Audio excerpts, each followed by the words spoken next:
we're alive here today, this Thursday, for the quarterfinals of Runeterra Academy. You may have seen a typo on the stream. It's all Red's fault, but it's okay. We can live with that. And we're really excited today. After last week, almost a reverse sweep with a team that we felt like probably could pull it off, but at the end it didn't happen. But we have a man that was part of almost that reverse sweep happening. It's Aikado. Welcome today. I'm excited to have you here. I haven't had the pleasure to cast with you previously, so this should be a really exciting experience.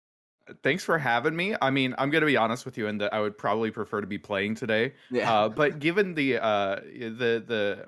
what happened last week, I think that I'm just as happy to be here, especially since we have such great teams and such great players on tap to watch today. Yeah, 100%. Like each match feels like there's a potential that it could go either 4 to 5 games or the sweep, obviously, with the potential of each team's players and the decks that we may end up seeing. It's just there's a lot of opportunity, a lot of potential to see some exciting games, and we have one of the potentially most exciting matchups that we may have in the quarterfinals as well. It's the Beautiful Gamers, if I'm wrong, yeah, Beautiful Gamers against Wombats Prime. I'm not 100% sure how each of the teams did previously, but just quickly looking, it was Beautiful Gamers winning 3-1 and Wombats Prime winning 3-2 after going for the 5 game series. So there was a lot of close games last week. We had the pleasure of seeing the a 5 game series when it didn't pan out like that. And I actually can kind of bring this question because you having been on that 5 game series, if you had been able to pass through, would that serve as extra fuel for you coming into these matches, or would it have changed, or would it not affect you that much in reality? I think it's hard, especially for Wombats Prime, who did end up going to 5 games, right? So, two of them ended up losing, and then it required Malaysia to sort of reverse sweep it from that last position. I think that for Malaysia, that gives you just so much confidence, right? You're like, okay, when it comes down to it, I can beat everyone. I can do it all on my own. But if you're the other teammates here, it's like, oh, well, shit, we kind of fucked up. We kind of let our team down there. Um, Whereas Beautiful Gamers, I believe that they ended up 3-1ing it. I think Yeah. that What Am I ended up just getting 3 wins in a row. So again, What Am I just tons of confidence, but one of his players hasn't played yet this playoffs, right? So it'd be really interesting to see. There's just a lot of dynamics going on, right? Yeah, and it's kind of the interesting fact out of this format. It's not a format that I think we've seen previously, and it's something that I feel can give so much insight into some teams and also into what some players can achieve. Because, like you're pointing out, one player can just feel like the king of the world after being able to turn everything around, being able to win 3 games in a row, and being able to put your team through the previous round into the quarterfinals. That just gives you so much momentum. But it's not just one player that will be playing, it's the 3 players. And having momentum on one or two, it's probably much more valuable than just one player being able to reverse it. Even if he is the third person, like this also requires a little bit of teamwork in the sense that, yes, one teammate can fail, but the rest needs to step up as well.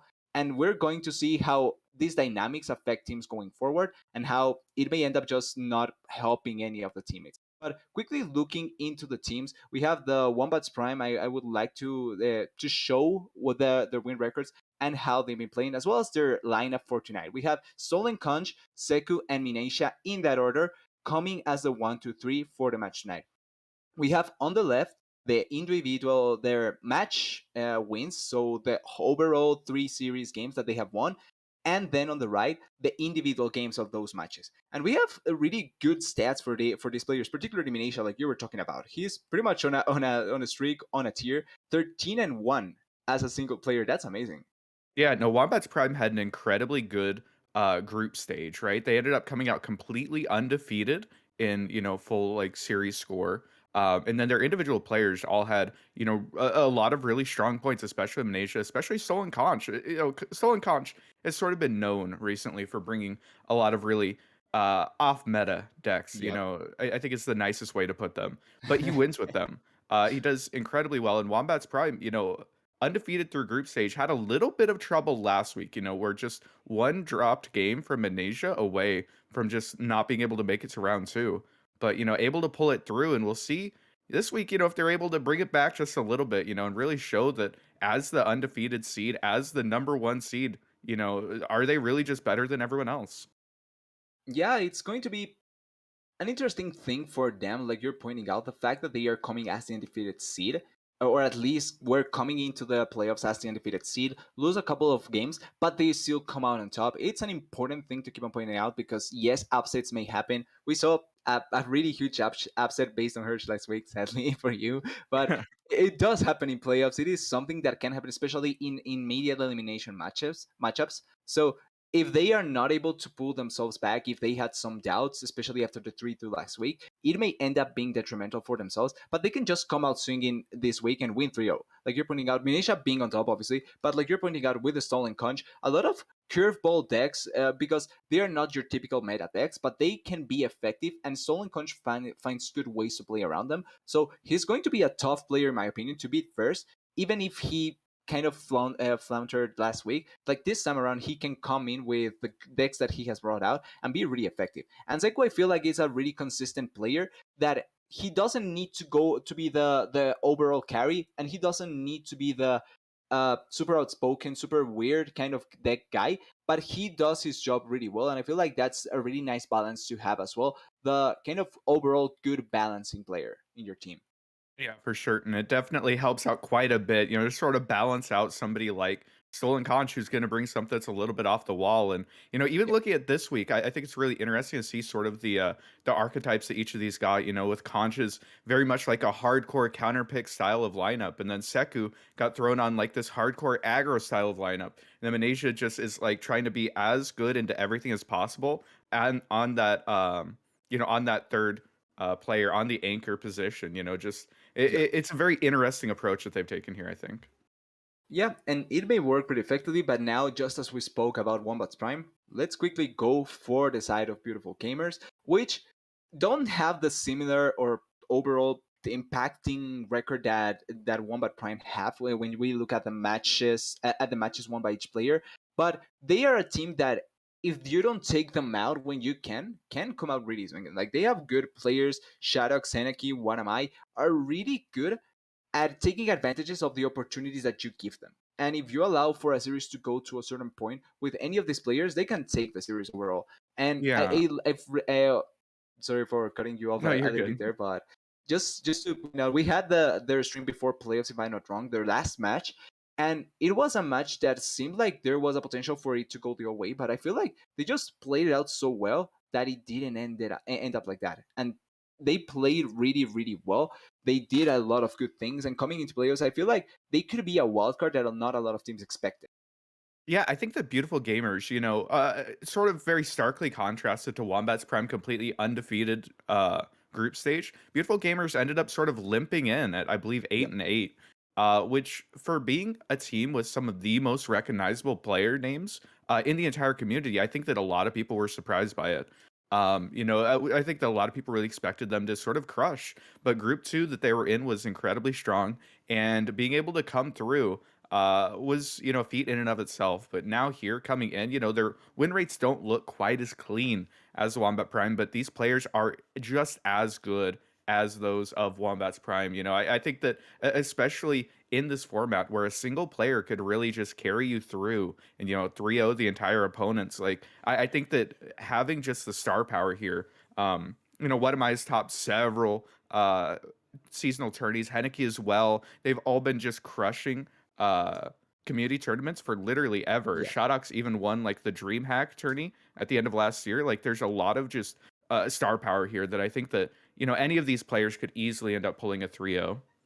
Yeah, it's a reality that we may end up seeing, and this is also why this matchup ends up being really exciting because yes, one team may have an overall much better uh, match record. Yeah, that was the word I was searching for. Match record in comparison to the other, but the caliber of the players makes it so that if you just give an inch to any of these teams, they can just run the gauntlet. And like you're pointing out, you can 3-0 with just one player. You don't need to go through all the players. You don't need to play a lot. Just need to have to be on a streak, play really well tonight, and you can end up being in the semifinals just like that. So it's really important that both teams bring their A game and they can be make it as competitive as possible because one mistake is certainly something that you don't want tonight. And I think we can move now into the most important decks, or at least the decks that we see are a lot of potential in, a lot of flair, a lot of good things in them. And starting with the Stolen Conch, we're talking about him quite a bit with the potential off meta kind of decks with decks that we typically don't see, and it's taking the Caitlyn Ezreal with a lot of just spells that will try and take out cards, make it so that you win the game through drawing and just killing the Nexus without really impacting the board or through direct attacks like some other decks. I really like this kind of uh, curveball kind of deck in the sense that it's a nice niche deck that if it can get you your first win, it's great. But if it doesn't work out, it's not the worst of all. Like you can play It's around it, and it's going to work out really well. I think it's an ultra interesting deck just because it's not really an archetype that we've seen before. Usually, if we're seeing Ezreal Freljord, it's like this very Yeah, puff cap focused deck. But there's only one puff cap generator in this entire deck, and it's just the peddler himself, right? And you're running a lot of just removal. You're running avalanches, ice shards, blighted ravine, even Piltover Peacemaker. Like this deck is really created to beat exactly one deck in the entire game, and that is Ari Kennen. And that's it.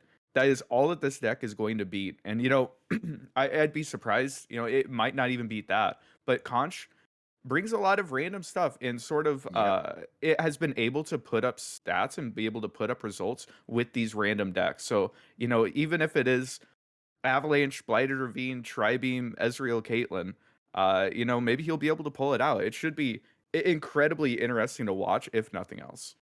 yeah. I 100% agree. Like even if it's just a good archetype or at least a good potential deck against one specific kind of thing, it's a kind of deck that can really tilt you up if you lose against it. In my opinion, like you really see this deck and you think I cannot possibly lose against this, and if you lose, it kind of affects you mentally to a certain degree. Like you really don't want to give up a win against a deck that should in reality shouldn't be as impactful as some of the other much more prevalent meta decks.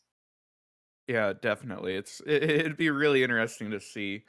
Um, the other deck that I think we wanted to highlight was from Mr. What Am I himself from the Beautiful Gamers. Thresh Aurelian Soul, perhaps slightly less off meta, like slightly less interesting than Conch's, but still an incredibly powerful deck. And one that What Am I has been known for, God, forever. He's sort of been known as this Targon player. And every single season, he ends up bringing back this Thresh Aurelian Soul, updating it and trying to make it work within the meta. And this one is teched to the teeth to be destroying Demacia decks. We see the Triple Vengeance, the One Sunburst, the Piercing Darkness. We really just want to be murdering Pantheon. We want to be murdering Scouts. We want to be murdering anything that dared to bring a rally in their deck. And it's a very scary deck to deal with, I think, as, incredible late game, tons of stall tools. And I think more importantly, it's sort of a really powerful deck that doesn't see a lot of play. So if you are going to be playing against it, perhaps you aren't quite as comfortable against it. It's definitely going to be a bit of a wild card here, and one that I think that Wombat's Prime will have to be very aware of going against him.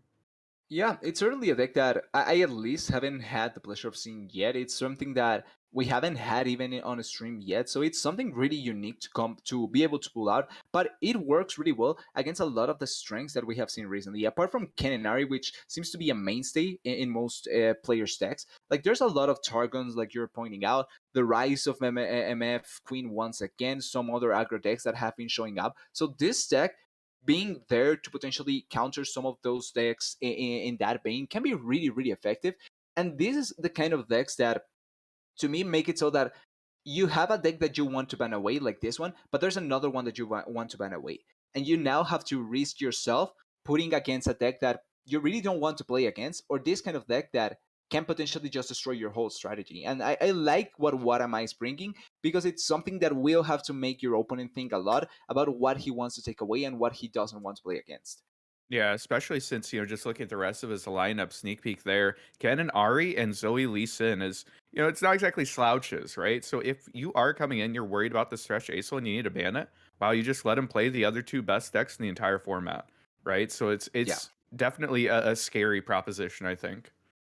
Yeah, it's not something that I would like to play against as well. And I think this also we're putting the deck as a little bit of an example as well to compare to something last week we saw. If I'm there was a deck last week, if I'm not wrong, with I think it was the Trundle Lysandra or something similar to that that could have been that have that potential, but it didn't achieve quite the same way. It was quickly turned around, but I feel like the idea was the same, where Hey, you come have on. a I brought Trent Alessandro and I did it great was with it. I Trundle don't know Sandra. what you're No, talking no, no. about. I'm talking. There was a Trundle deck. I'm not sure if it was the Trundle Sandra or the Trundle Trundle Spiders. Forgot the name of Mhm. the deck, but yeah, it Yeah, yeah, was one Trent of those Elise, right? decks. Yeah, Yeah. Trundle is. So it just makes it so that you have to think if you really want to risk it against that kind of deck, or just leave open one of the stronger decks. I For knew there sure. was a deck last week, but we saw so many matches last week that I kind of forgot with what happened. Yeah, for sure, for sure. Um, we have the ordering. Do we wanna highlight who, we're following in the first round? I think we have, yeah, we kind of know the first round, the first match. It's going to be Haneke against Stolen Conch. We have the decks.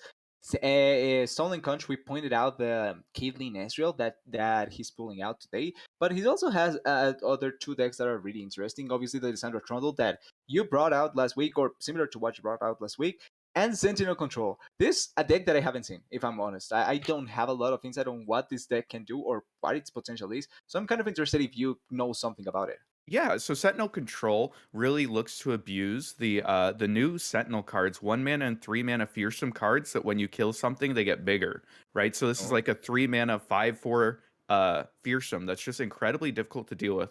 You combine that with just a ton of removal tools. And what this becomes is a deck that's incredibly good at dealing with stuff like scouts and Ari Cannon. It's just very good at punishing decks that, don't have fearsome blockers or don't want to block while also carrying just a ton of removal package with it, right? And I think that yeah.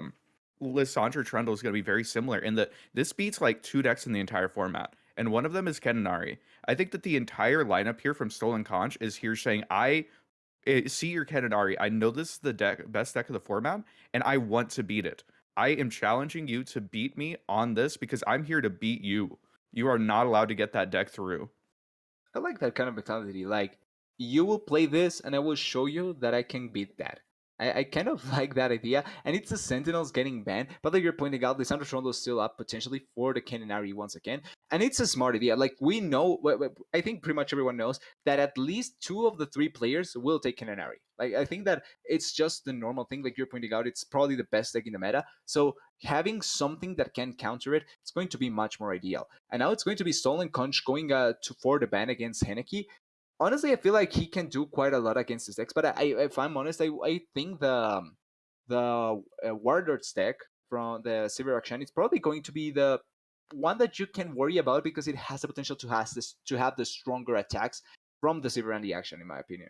Yeah, I think that as far as Henneke's lineup goes, the Ari Cannon is of course strongest deck of the format. Nami TF is sort of something that's come up recently as being incredibly good against control decks and incredibly Yeah, good against Ari Cannon. So it's a very powerful deck, but Conch didn't bring Ari Cannon, so it's not quite as effective as it otherwise might be. But Sivir Akshan is sort of a very generically good deck, and looking at Conch's lineup, TLC here Trundle Lissandra control, is going to have trouble with Sivir Akshan. And then this Caitlyn Ezreal deck almost certainly is also going to. So I would not be surprised if we saw the Sivir Akshan ban. But that leaves two incredibly powerful decks, Nami TF and Kennen Ari for Henneke. These are decks that are absolutely able to just completely run away with games, right? Even if you think that yeah. you countered them, sometimes they just hit the right draws and there's just nothing you can do. Yeah, it's kind of the situation where even though you can clearly see the deck that you probably don't want to face a lot, you still have two decks that can deal quite a lot of damage and that can pose a lot of trouble.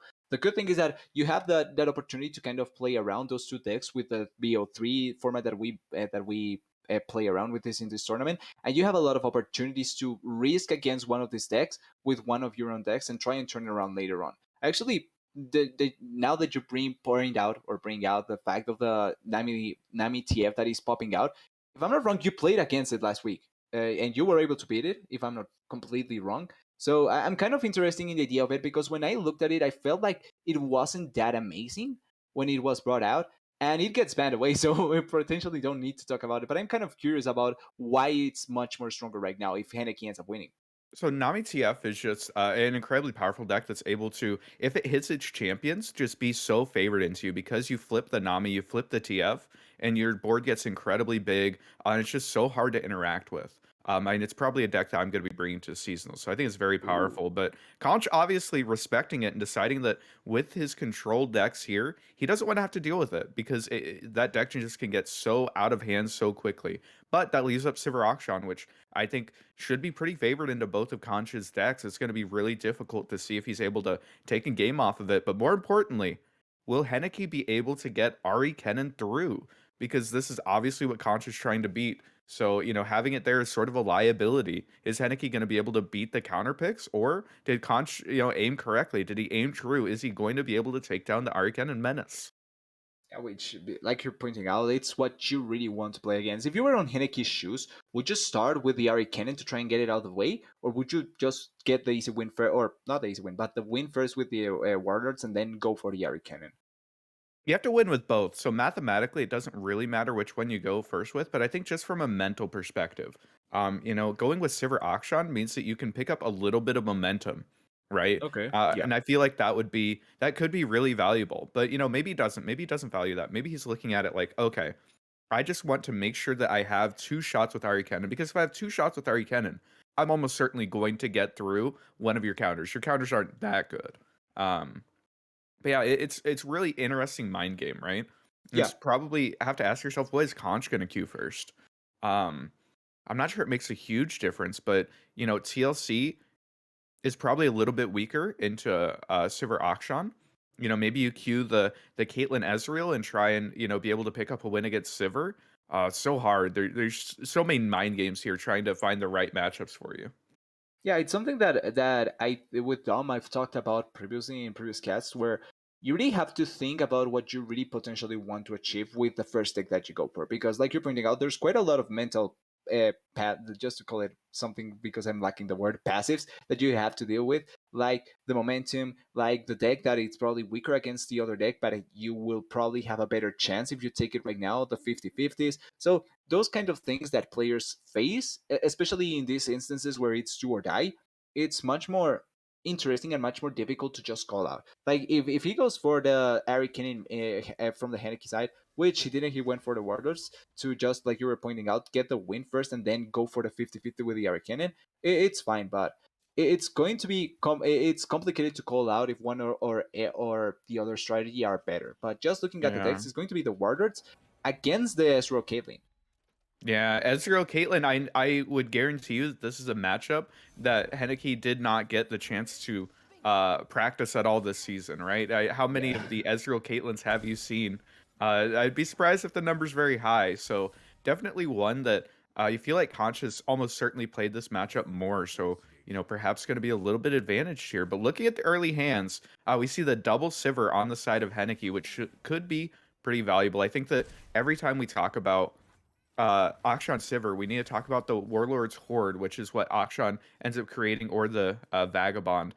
And getting that down early to start ticking and get your value later on is just so incredibly valuable. And Henneke top decking it on curve like a good player, just going to be able to pick that one up. That's pretty valuable. Yeah, really important. I'm always of the mind with a Warlords deck that it's great to have the Sivir, but you really want to get the action as soon as possible. I feel like that's the one that you really want to start getting out, because the level up that he gets, but like you're pointing out, the cards that he generates, it's super valuable for the deck stacking and the later effects of the Warlords.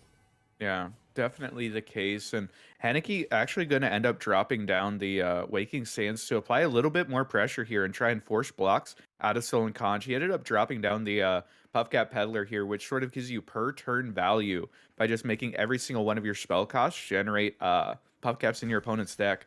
So opting to save the unit here and take a little bit more damage by not blocking the Waking Sands, playing a little bit more for value, sacrificing the Nexus health, and already Conch is here at 13 health, and it's not getting much better, though this Ice Shard is sort of setting up a really nice clear of the board here whenever they decide to go with that. And the Aloof, is it going to hit Sivir or Rally? It looks like it's Sivir. That's pretty valuable. Oh, but it drew into another Sivir? Okay. Okay. Come on. But still, it's still an I think it's not that bad of a pull, but the thermo. always forget the name. Thermal something beam, trying to blow up the spell shield already. Not really getting the kill, but getting rid of that spell shield, like you're pointing out, really important because you have the clear cards in hand to potentially get rid of the Sivir as well. Yeah, for sure. Just to be able to pick that one up, that sort of makes Henneke very scared to all in with his champion, right? Because if you end up freezing it, then suddenly she's very susceptible to just dying. So it's going to be a Yeah. little bit scary now to swing with the Sivir, especially since you just had one build from your hand and you have the third one in hand. But if this one dies, you only have one left, and it could be really difficult. But once again, Conch has this ice shard just sort of chilling in hand and, sort of marked for death are the opponent's units. It'll be really interesting to see if Henneke ends up saving the mana and tries to save them, or how many are actually going to be able to get taken down by the ice shard.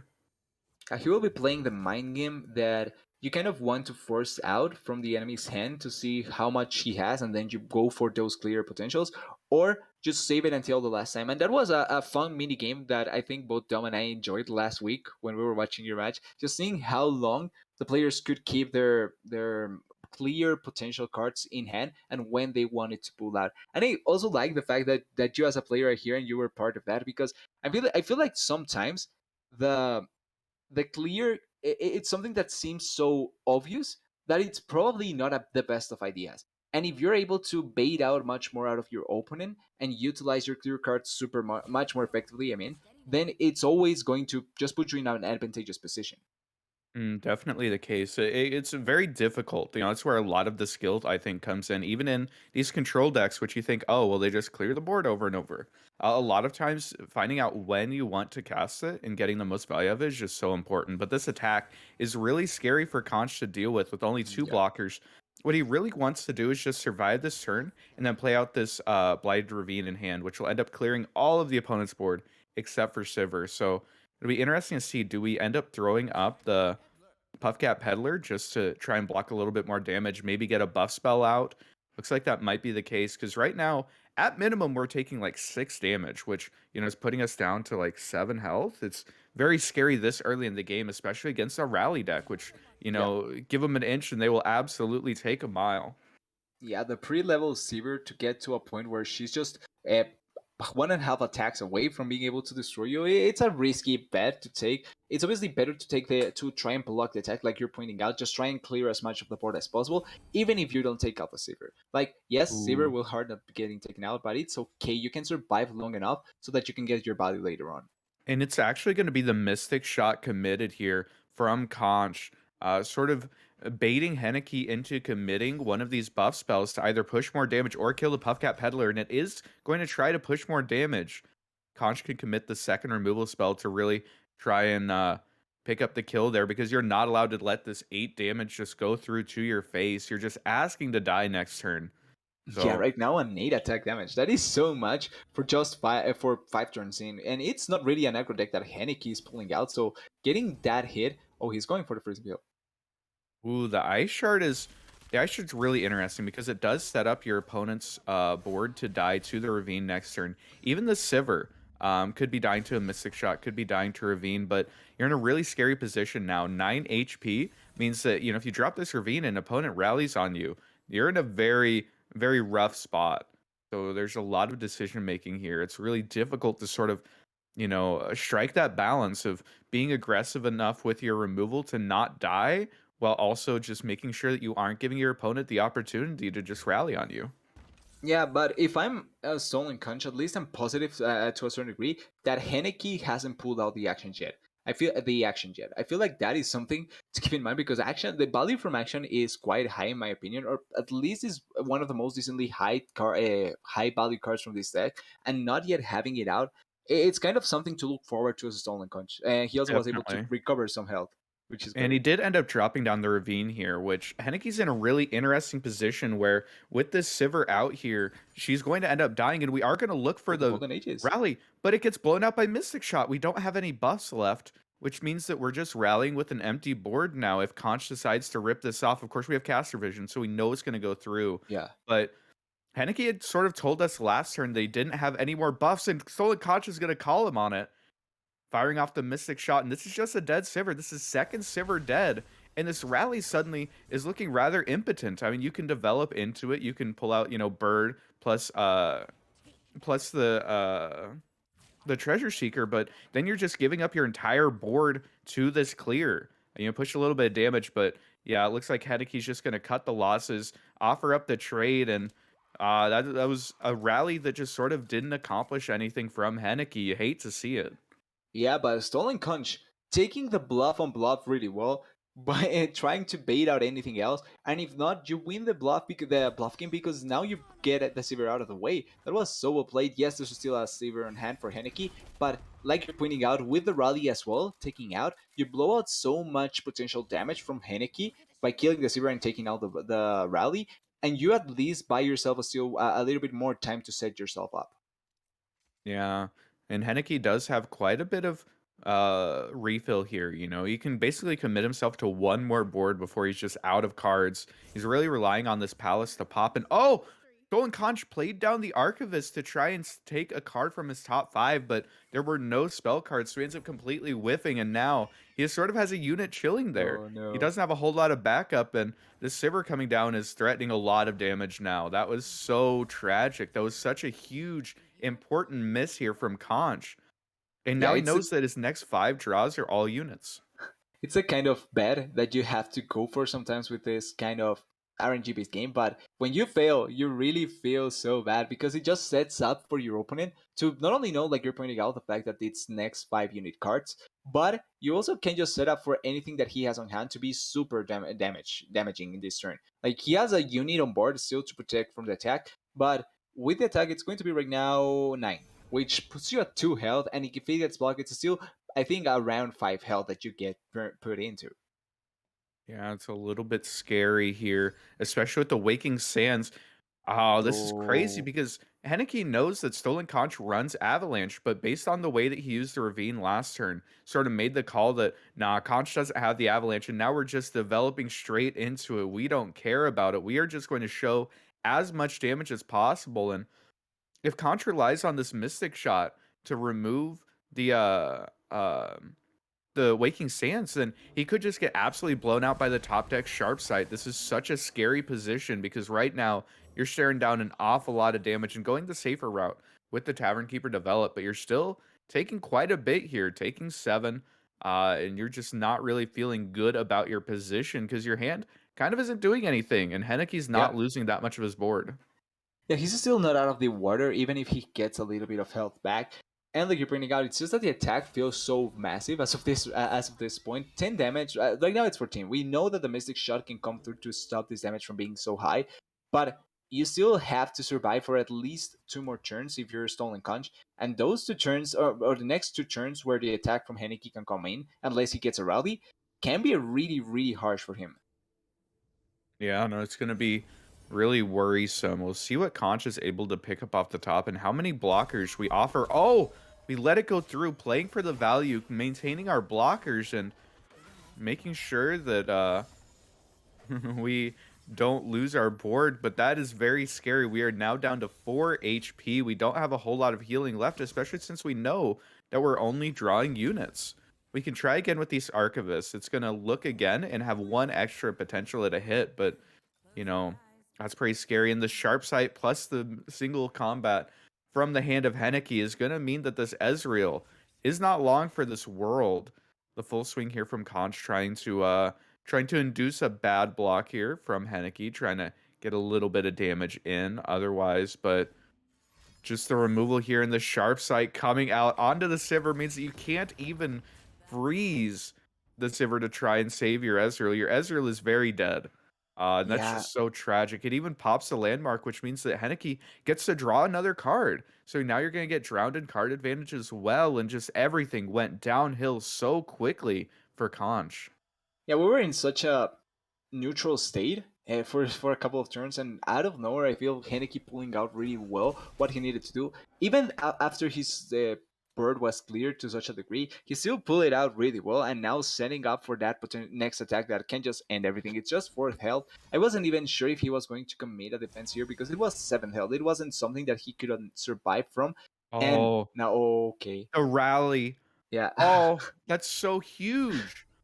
the rally's gonna come in clutch here and sort of accelerate this game. Henneke might have needed 1 or 2 more attack tokens to actually be able to end it, but now with that, suddenly Conch is in just an absolutely awful position. This rally is gonna give barrier to Sivir, which means that she gives barrier to her entire board.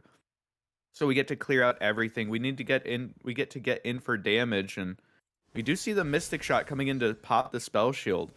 Sort of doing this, I think, so that we're beating Absolver.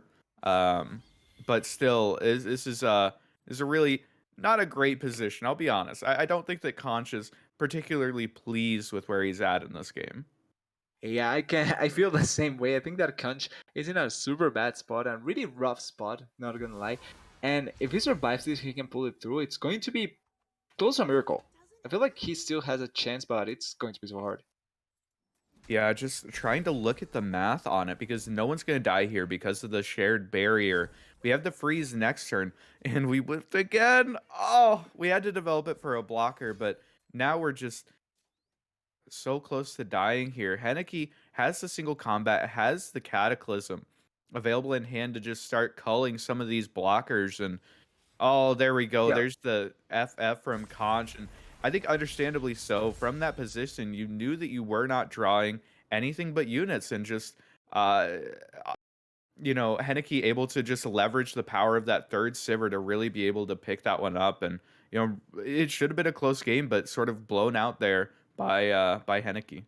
Yeah, and I feel like Stolen Conch did the correct steps to try and make it so that he could get to a stronger spot, clear the board effectively. He even won the bluff fight at this point, but I think that Henneke also maneuvered it as he needed to, getting the Silver back up online, getting a lot of board power, presence and power, and ended up just getting the better out of Stolen Conch really effectively, really strongly, and winning the first game really well. Now we're going to Yeah. see the Ari Cannon. Yeah, if I'm not wrong, it's the Ari Cannon against once again the Ezreal Caitlyn. Yeah, and this is sort of the matchup that we're expecting. Stolen Conch came in again with the idea of beating exactly one deck, and is this one right here? It is the Ari Kennen. So if he's going to be able to sweep it back with his two decks, this would be the matchup that he wants it. So Yeah. this is sort of the test, Were you foolish for thinking that you could beat this deck, or are you on the right track? Is this deck beatable? Are you going to be able to pull this back for your team and get the first dub? And right now, Henneke has a pretty strong hand. We have the Kinku Wayfinder going to be able to fill up your board. We have a little bit of protection. We even have a Go Hard to maybe start packing some bags and getting the progression there. But on the other side, Stolen Conch has the Tri-Beam in hand, has the double Puff Cap Peddler, is going to be generating quite a few Puff Caps, so could be a little bit scary here for Henneke. Yeah, it's going to be potentially harsh, but he can still pull it off. I'm actually now that it's looking with the go hard, I kind of have a question for you. Are you on the side of the go hard deck or on the side on the other side? Because we have seen, I think if I'm not wrong, with Shurima, and Dom is a much more fan of the Shurima version. Yeah, I am definitely a big fan of the go hard. I prefer Ooh. just the flexibility in the game plan that I think that it provides you. It really lets you win a lot of matchups that otherwise would be a little bit scary. It's less of like a two head, elusive aggro, smork your opponent out deck, and a lot more of a late game powerhouse, but Henneke with a go hard in hand, only two misses in the entire deck, ends up whiffing on the allegiance. That is so tragic. The math on that is like 7% or something, like a 7% chance with a go hard in hand, and just so tragic, so punishing here. It falls behind quite a bit. Admittedly, it was going to end up getting ice sharded, but now Conch can just hold on to a lot of his removal. And that's backbreaking here for Henneke. Yeah, it's not probably the best of spots to be in, but he still has the cannon in hand. He can keep trying to get those Mark of the Storm out and keep on getting the damage out. Like, it's still not the worst situations. I still feel like we need to see the Ari come through quick, though. Like, it needs to appear eventually, or as soon as possible, in my opinion. Yeah, the Ari definitely helps out. It gives you a lot of value every single turn. You're just drawing cards. You're forcing blocks from your opponent. And this Mystic Shot from Conch, obviously, Henneke has options to save the cannon, but wants to save them. Wants to make sure that his droplet is kept alive because right now you need to be drawing more cards, especially if you are on this go hard plan. But going to be able to just drop the Godwillow on the Kinku Wayfinder and be able to hit Allegiance this time. Quite a few elusives, but there's an ice shard waiting. There's an ice shard that will be able to just take all of these out if Conch wants it. You know, is he going to be able to Yeah. force out the deny? What's going to happen here? And we're just starting out with the Piltover Peacemaker, trying to force, maybe a recall out, something like that. It has to be the recall. Like, if it's going to pull out, yeah, something, it has to be the recall. I feel like the deny, you really need to save it for something else, potentially. Yeah, and that's the Ice Shard coming out. Ice Shard threatening the entire board, and Henneke kind of has to deny this, I think. You could alternatively homecoming it, but there's just so much of your board that you're going to be losing, so much of your value engine just going down the drain. I think that you're going to force out the deny. And if that deny gets used this early, then that means that this Tribeam Improbulator that otherwise would have a lot of trouble being able to actually resolve is sort of in the clear. That's one deny gone. There aren't a whole lot more for Henneke to have. And he is going to be able to use that deny there, going to be able to draw a card, picks up a Twin Disciplines, which could help out. But it's definitely, again, a precarious position here. Oh, and the Yeah, an Avalanche avalanche. just Oof. continues to pressure the board. Oh, and he top decked the flash trap.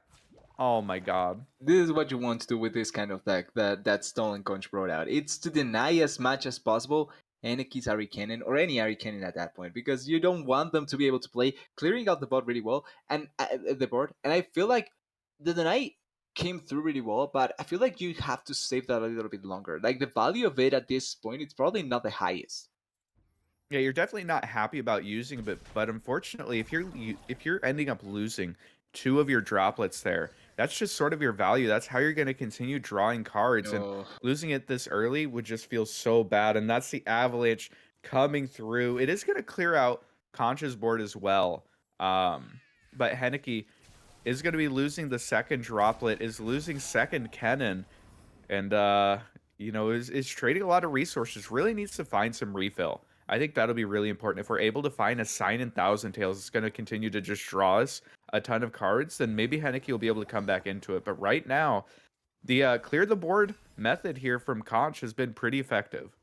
yeah, it's been working out, and if he can set himself once again, it's going to be hard. Although, yeah, Ooh. there's the sign in.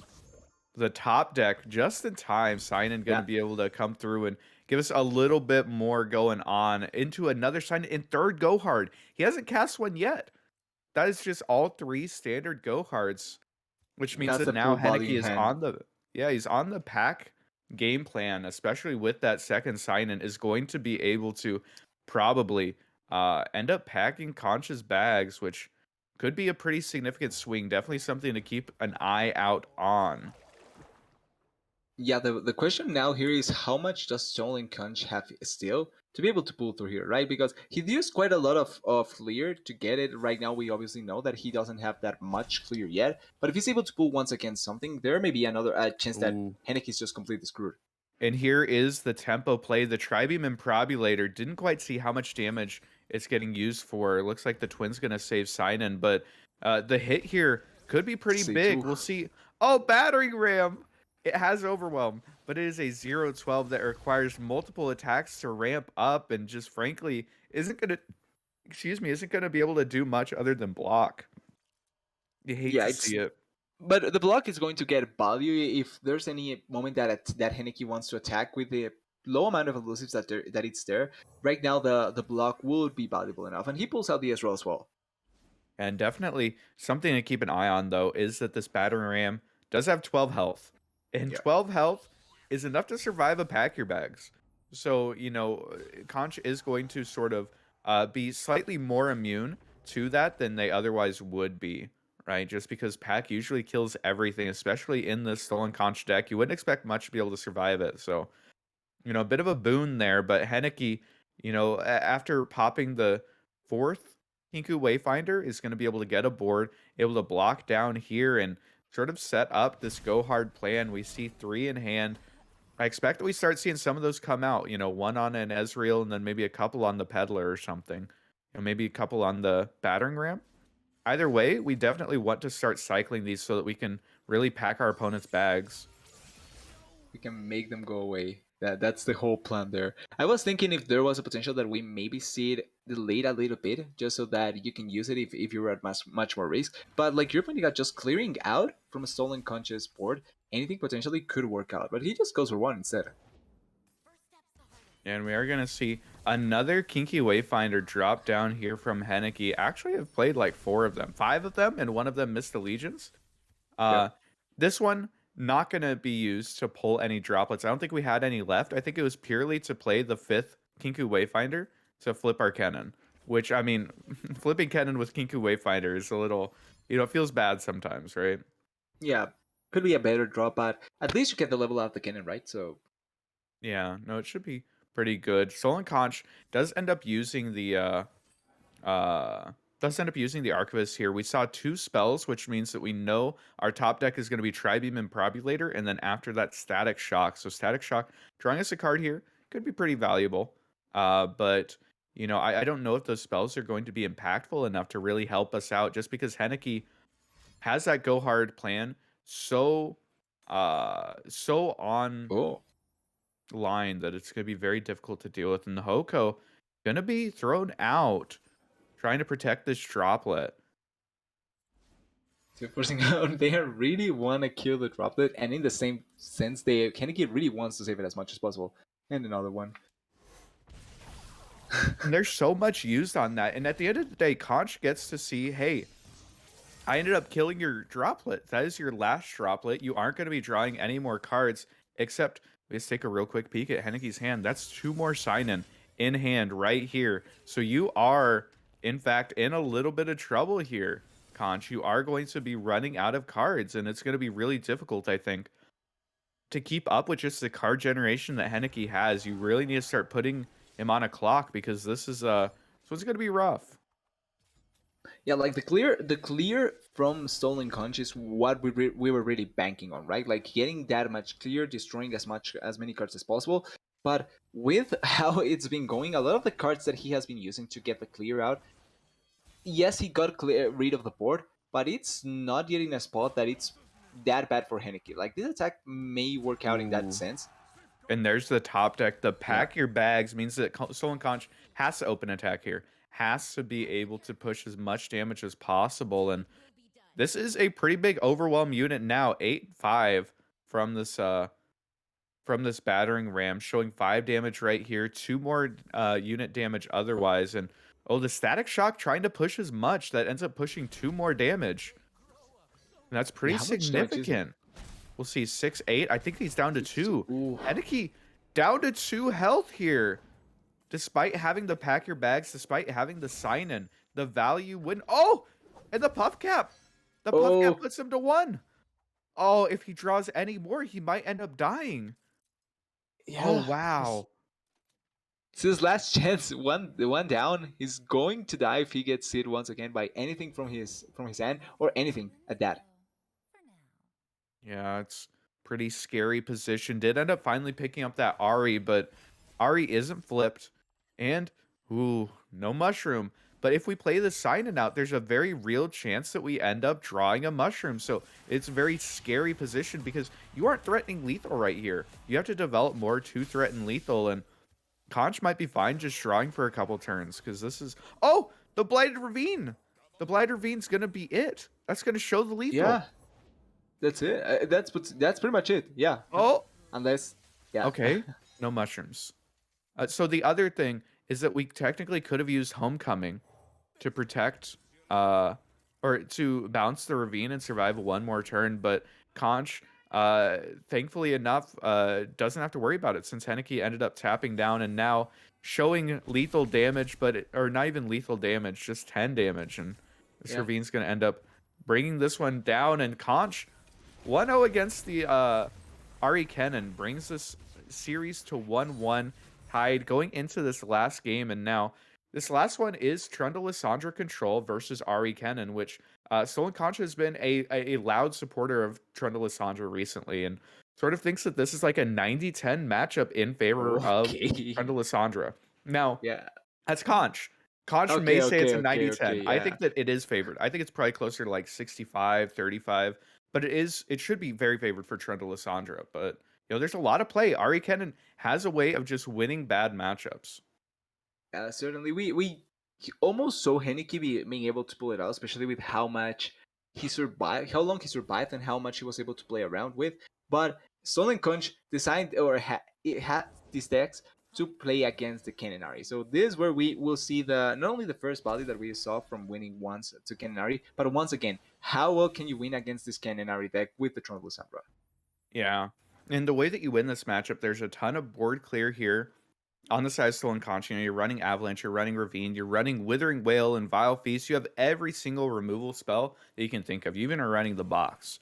Um, but that's only enough to survive for so long. What you really need is to flip your Lysandra. Once Lysandra is leveled, she's generating you free ice shards every single turn. She's giving you a tough nexus, and it's just so difficult for the Ari Kennen player to be able to beat through that.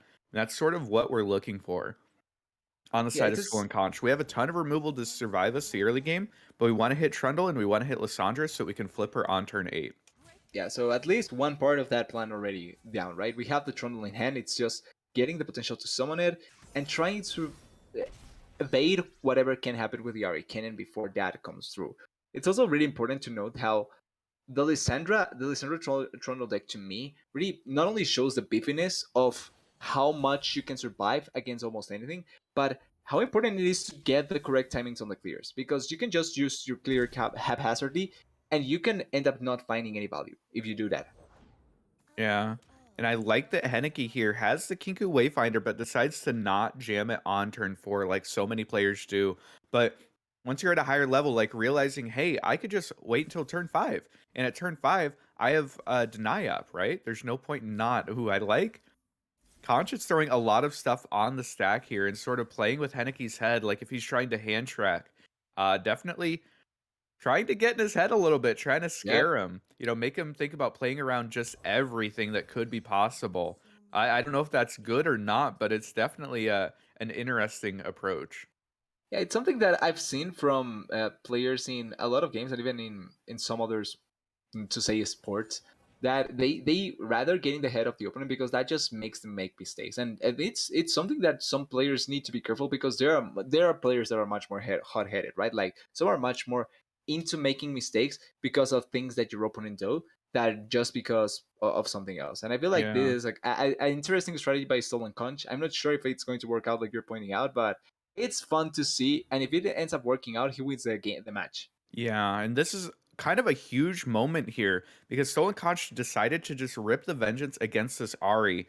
Now, usually if you're going to lose this game from the Trundle Lysandra side, it's because the Ari Kennen side just holds Ari plus like one other unit and bounces it several times and tries to burn out your resources and sort of deny checking him there. And Stolen Conch going to be able to take down the Ari is actually huge. Now, it does mean that Conch, if he wants, can just wail on this turn or avalanche on this turn and try and force out the deny, but the deny is sort of necessary from Henneke, deciding that maintaining this board is going to be more important than maintaining that Ari. And that's such an interesting position and such an impactful one later on down the line. We'll have to keep that in mind that we ended up losing our first He's Ari. using he's using a knight here for to try and salvage the board. I'm not sure if I'm okay with this. Like I understand you get it cleared, but there's still like you were pointing out the threat of the avalanche, and there's still so much more threat that's still in your hand Yeah. in The the issue enemy's is hand. that this blighted ravine just makes you so sad. You basically denied to push what, 5 damage?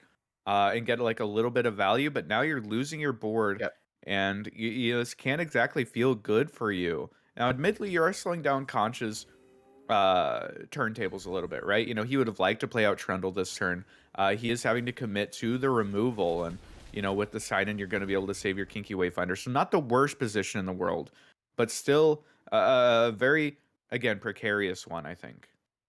Yeah, I feel like both players potentially not being in the spot that they would like to be, but Stolen Conch probably in a better spot for himself than that of Henneke. Like Henneke still needs to do quite a lot to put himself in a spot where we can see him winning, in my opinion. Yeah, the double sign in though helps out a lot. And now Conch did end up picking up the Spectral Matron. Spectral Matron is very important to sort of make certain that your Lysandra is going to flip every single game and potentially even pull out the Watcher to put your opponent on a clock. But we haven't seen Lysandra yet, and that's sort of the big worry with this deck and with this matchup at the moment is that we aren't hitting what we need to be hitting to be favored in this matchup. Yeah, the Lysandra coming in will change a lot for Stolen Conch, like you're pointing out. But this is something that sometimes we do see. in a lot of the games. It's just not the right pools, and this is also where I feel like a lot of the times some of the players that really know what they need to do and they are doing play around that fact really well. Like if one of your cards is missing, and even though it's important, you can still find win conditions without it. And I think that most of the time we have seen really good games thanks to the fact that they have played around that. For sure. Definitely the case. It's hard, but sometimes it's just entirely necessary. And now there's another Kinku Wayfinder thrown out here by Henneke. And we'll see what Conch wants to do. We do have an Avalanche available. We have a Vengeance Yeah. available. We have a lot of tools here, and it is going to be the Avalanche thrown out, and probably one of the better answers here. Just going to be able to, try and force Henneke to use a lot of his resources. The issue is Henneke has a sign-in on board, has another sign-in in hand, has the God Willow in hand as well. Is just never going to be running out of cards, right? So what you really need Yeah. to do if you're Conch is start putting pressure on this game. You need, a Trundle with Overwhelm to be swinging every single turn. You need this Flip Lissandra to be ice sharding your opponent every single turn, because right now, what's going on is just not getting there for you. Yeah, and I Oh, and was there's the thinking, third sign-in. Oh no, it's just the recalled one. But yeah. yeah, no, he recalled it and he got the body out of it. But I was thinking that the Trundle coming out a little bit late. I feel like you could have put it out previously to try and just get body out of your Trundle. But maybe the fear of getting recall or something like that from Henneke just stopped Stolen Punch from doing that kind of play. I think the big thing is just that Henneke's been putting on so much pressure by cycling these Kinku Wayfinders, is that he's forcing Conch to be sort of off tempo in here and having to use all of his removal every single turn. There hasn't really been a safe opportunity to put Trundle down until this turn. So unfortunately, we're going to miss out on a couple of attacks that we otherwise maybe would have been able to have.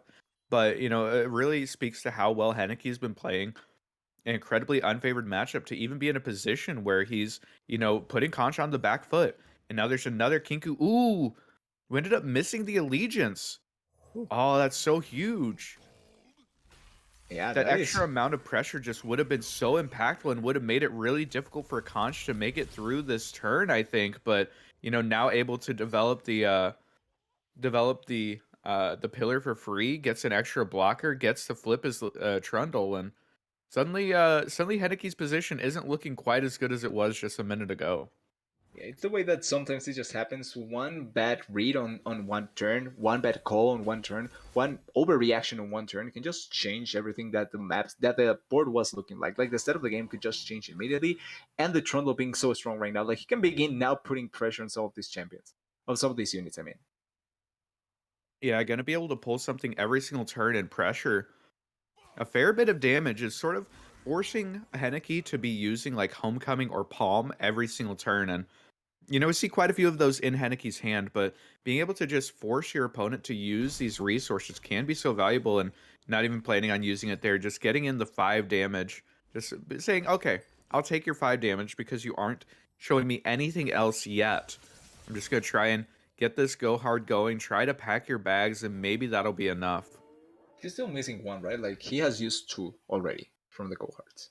Yeah, we're not packing bags Oh, yet, but all the double top deck of the go hards means that we do have pack your bags in hand. It is available, and sometimes just packing bags over and over and over is your win condition in this matchup. yeah, if it can work out, it's something that certainly you will be able to pull through. And with this, he can clear. Yeah, he clears the Trundle now, makes the state a little bit better for him once again. Lighter Ravine coming in though. Yeah, there's the backer backs. Like it was pretty much obvious for us since we have the whole view, but this stops the momentum that the Stolen Conch was getting. Yeah, it definitely makes it a little bit harder here. Now, we do have another Trundle in hand, so we can redevelop that. It's not the end of the world. We also have some healing, so it's not like we're dying next turn. Yeah. But the big thing is that Henneke, with these sign-in, potentially is going to be able to just play them turn after turn after turn to just continue to pack your bags, and it's a very scary position. This is especially why you need to find that Lissandra. Having a flip Lissandra just makes this matchup so much easier. And the fact that we haven't found it yet, and that our Entreat ended up finding, second Trundle instead, has just been so impactful this game. Yeah, the lack of Lissandra really feels surprising because I feel like it's one of the cards that I actually have seen much more with this deck. And there it is. So it was called out. It was needed and it's being pulled out. I think it's not yet leveled up, but it's going to be so valuable if he can get it down already. Yeah, it's gonna be flipped once we get this pillar down, which is pretty big. And it'll generate the Watcher in our hand, right? Which Yeah. means that on our next token, we can sort of pressure attacking with the Watcher. Now, admittedly, the Watcher is never actually going to end up hitting, against the Palms and the Hokos and everything else going on. But again, it's about getting your opponent to use a lot of their resources every single turn, and eventually just run them out of stuff to do. Yeah, it's making them just unable to answer back if impossible. And this attack going to be a little bit big, 10 damage, but obviously you can block with the Trundle. It's not going to be the worst of situations, although there's the Twin Disciplines, both Twin Disciplines on hand to maybe make this Trundle die, but there's still good response for Stolen Conch as well. Yeah, the other option would be you could throw double twin on a unit and try and push lethal. Now, of course, we know that's literally never going through. It doesn't, lose the game to like flash freeze and vengeance and a million other things, but definitely an option that Henneke has these double twin and could push a ton of damage out of nowhere. Yeah, it can be an option that I think, with like you're pointing out, probably not going to happen with the amount of freezes that it's there. But blowing now up the Trundle, taking away the second one, so Henneke being doing a really nice job to force out the Trundles, take them away, and leave Stolen Country with as little Oh, wow. board presence as possible. Wow, we're sitting here passing on full mana, deciding that we don't want to play Lissandra out. We don't care about the Watcher next turn, and that means that Henneke does end up tapping below Homecoming, ends up tapping below a lot of the interaction that you would otherwise have to deal with this Lissandra. Now we have a flipped Lissandra. We have a free Ice Shard next turn. And now we have the Watcher in hand as well. There's quite a bit going on here, and it's so close. This matchup is so close right now because Henneke is all in on the pack your bags plan, has been just cycling these go hards, has been cycling the sign in, just drawing over and over and over. But now Conch has hit what he needs to win. And it is this Lissandra, and it is the vengeance on the Ari. It's gonna get The countered by the one recall. mana recall, but once again, just forcing out answers from your opponent. Yeah, it's been really neck and neck from both the, players trying to get the better out of the opponent. And I feel like Henneke's plan going for the go hard, even though it's probably not the worst, like you're pointing out, it can end up being your win condition. It's probably one of the riskier. I feel like it's one of the riskier one I've seen. It's hard because you know that you have to pack your opponent's bags multiple times to be able to actually end up winning this game, right? Even looking at their Yeah, health right now, it takes at least two more pack your bags, which is quite a bit, but he has drawn a ton of cards. I don't know if we can check to see how many he has left in his deck, but I would say that the vast majority of them are copies of Gohard. So you absolutely can get to a point where you're just packing bags like every other turn, right? Especially with the amount of draw yeah. that you have. So I don't know. It's sort of a matter of if Conch will be able to put the game on a clock quick enough to be able to stop the pack your bags. We have the matron combo here. Yeah, we're gonna be able to matron to bring out the watcher, which could be pretty good here. Palm, we could potentially entomb our own watcher so we could open attack on our next token with it and obliterate the opponent's deck, but it's looking like in this case, Conch not wanting to use that second Lissandra, not wanting to tap out, probably more important than anything, and just happy with getting that out there and forcing out the palm. Yes, as long as he can force out the resources and he can bait out some of these resources out as well, like taking away some of the mana from Henneke, I feel like it's going to be so ideal for Stolen Conch. Depending because he's depending so much on, like you're pointing out, the Go Hearts, but also on other cards to keep himself alive.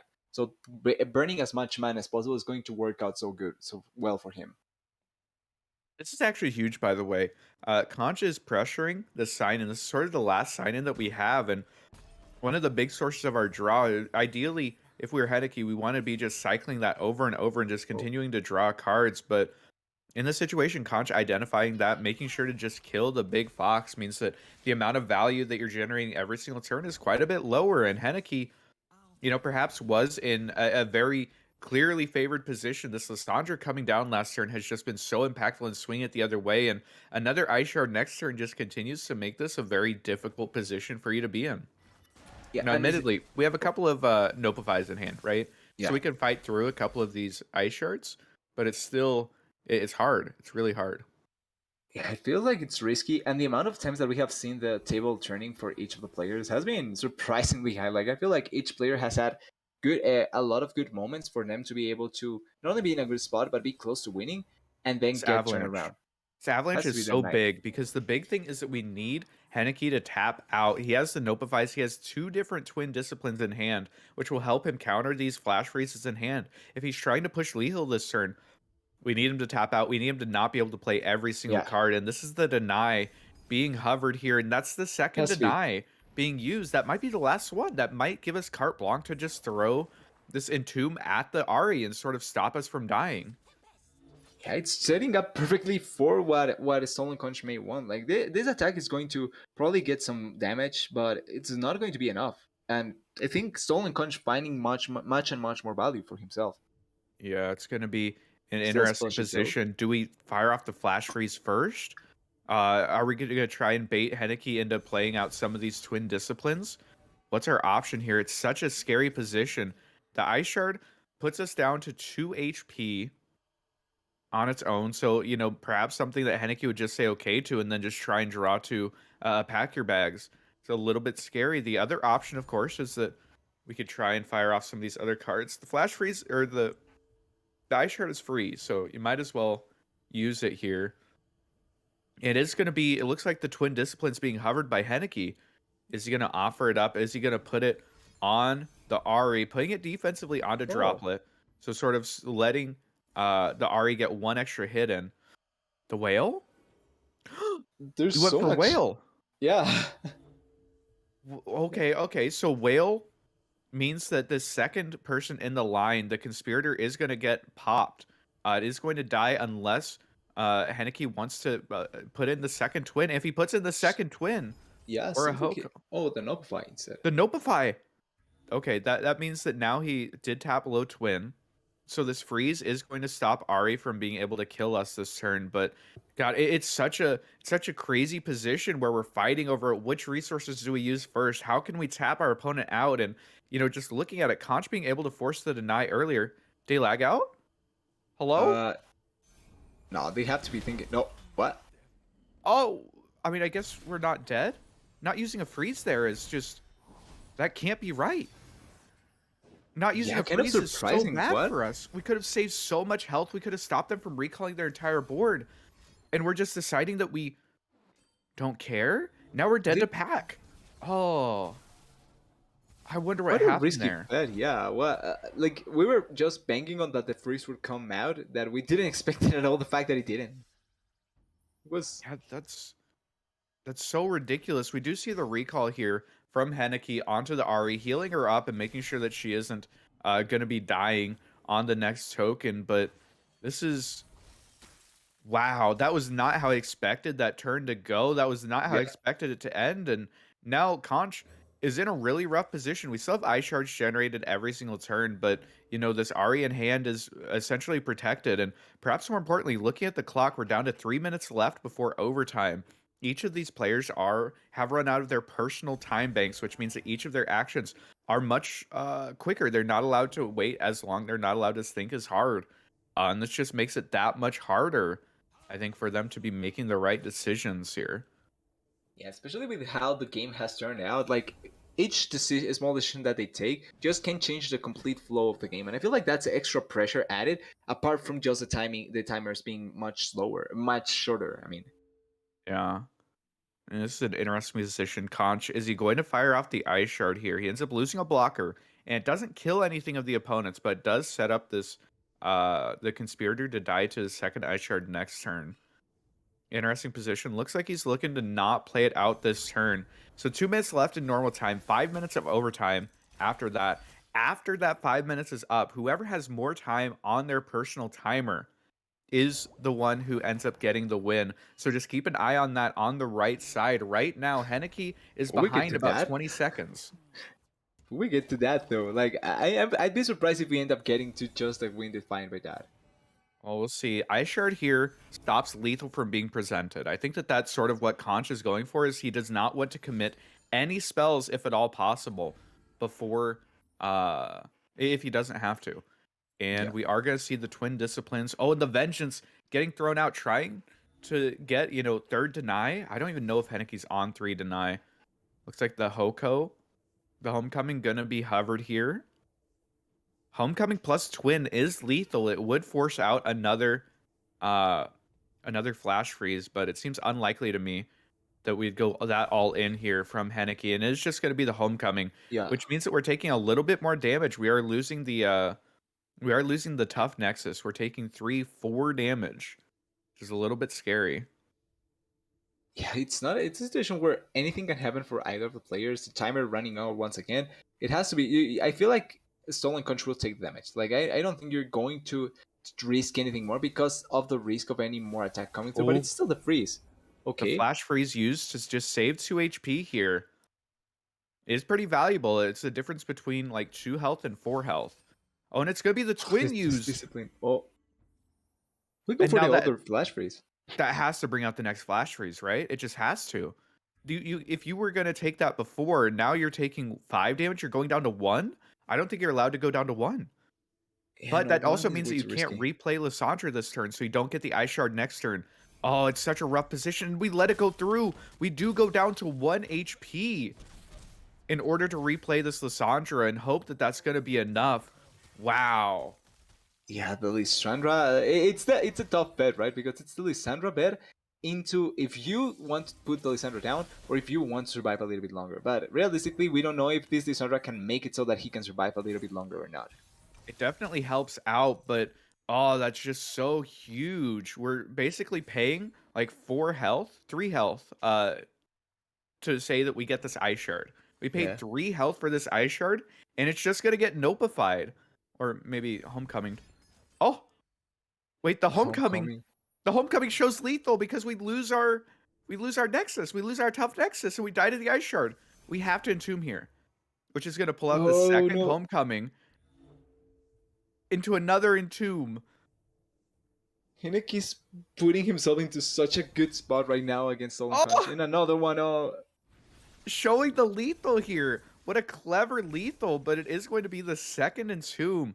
Gonna be able to stop this one, and the Ice Shard ends up going through, but oh, this is such a scary position to be in, and it's honestly a good thing that we have this flash freeze, saving us for yeah. next turn. Oh my god, what a close game. Henneke almost able to just show the lethal there, just sneak it in by recalling on the tough Nexus. But now that's all 3 homecomings down. That's 2 denies down. That's all 3 twins down. We kind of know that this flash freeze is saving us unless opponent has another pack your bags, which I think he's played 2. I think we still have to play 2 more. Yeah, no, he just gets the recall back, so not really getting the another pack your backs, but such a tough spot for both players. I feel like Stolen Conch being able to survive for so long, putting himself in a better one right now, but anything could really turn around. Like anything could Yeah. happen with how the game has been going.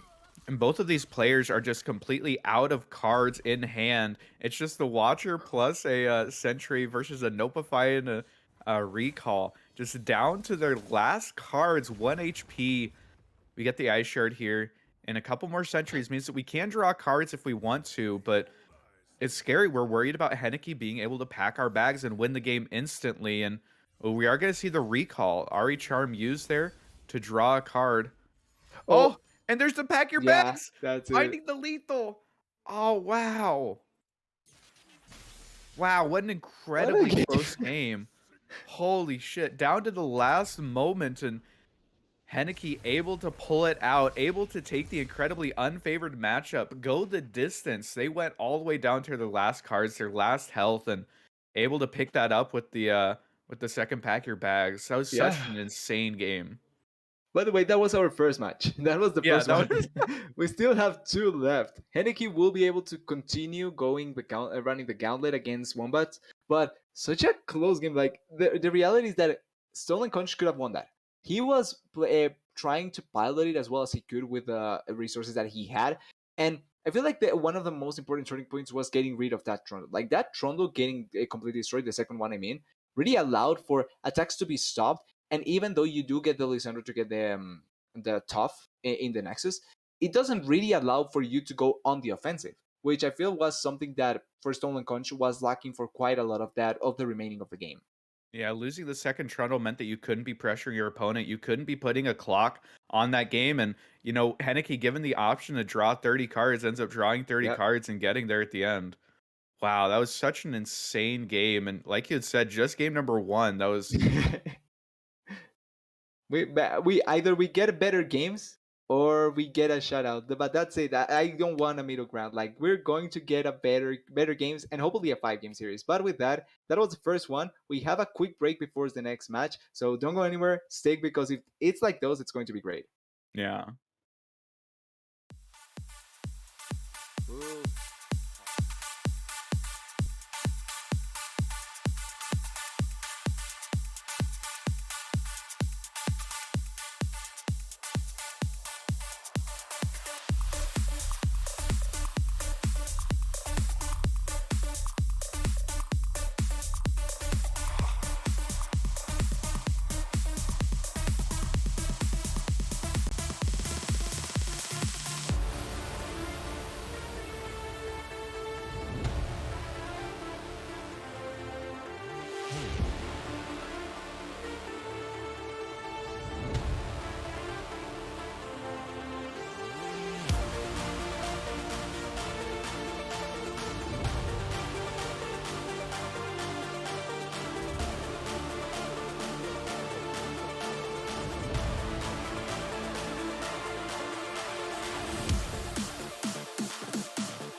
And we're back after a short break, after a really chaotic, exciting, and interesting first match that surprisingly lasted so long that we didn't even realize how long it was. But it was fun, right? Yeah, no, that was a great match. Heading all the way to time there, almost made it into the overtime, but thankfully Henneke able to pull that one out there at the last second. That was an insane fight, especially for round number 1 and potentially 4 more rounds after that. That was a Yeah. pretty good one. Yeah, it can be. I think setting the way really well for what this match was being, and we said that it had the potential to go all the way. These were really good players, and I feel like that game just showcased that perfectly. Like they both did as hard as they could until the end to try and make the match theirs. It didn't work out for Stolen Conch, but certainly showcasing that if he had the chance, he could have probably taken the game as well. Yeah, no, and I think that, looking at the broader view of the lineups here, I think that Conch sort of had the opportunity to 3-0. He had a lot of Ari Yeah. Kennens and a Fizz Lulu to end up staring down to be able to take down, and being able to take him out in round number 1 from Henneke is just so huge. I think that's incredibly impactful and very much lends itself to beautiful gamers picking up a lot of momentum and maybe getting a lot of control in this match. Yeah, it's probably going to work out really well. And I feel like with what Stolen Conch did, even though he does get taken out, like that is also good to see what the potential from Henneke can be. You can now at least analyze some things that he did, see what his deck can potentially do, and try with your second player with Senku coming up for the side of Wombats to try and turn around the series and make it at least be a 1-on-1 as of now. Yeah, and that is who's coming up next is Seku, and just taking a real quick peek at their lineup.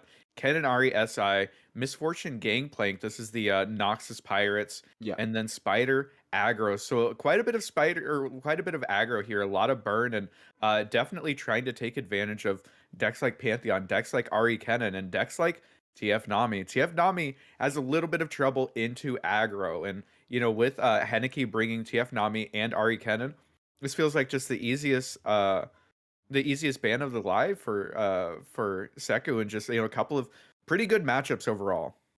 Yeah, I feel like this is going to be a great point for the side of Beautiful Gamers if they can take it out. Because if Henneke can take out such aggressive decks, I mean, so much raw power in them, like I would be a little bit worried if I was a Wombat. Like if I was on the Wombat teams, like this is a deck that should work out really well against what Henneke is bringing out.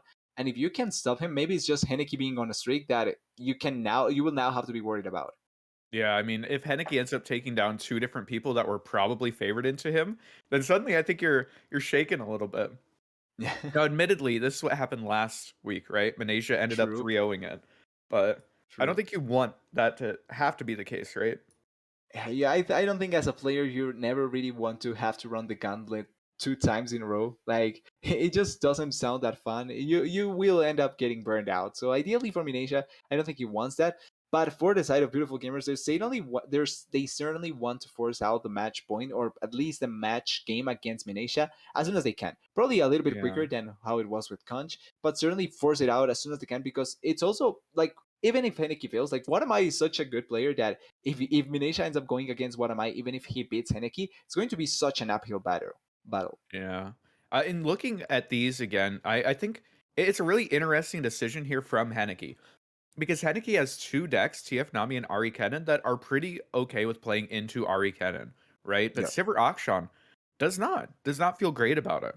So you kind of have to have a read on what your opponent's going to ban. What do you ban to respond to that? Because I think that TF Nami's best chance of getting through probably is Ari Kennen.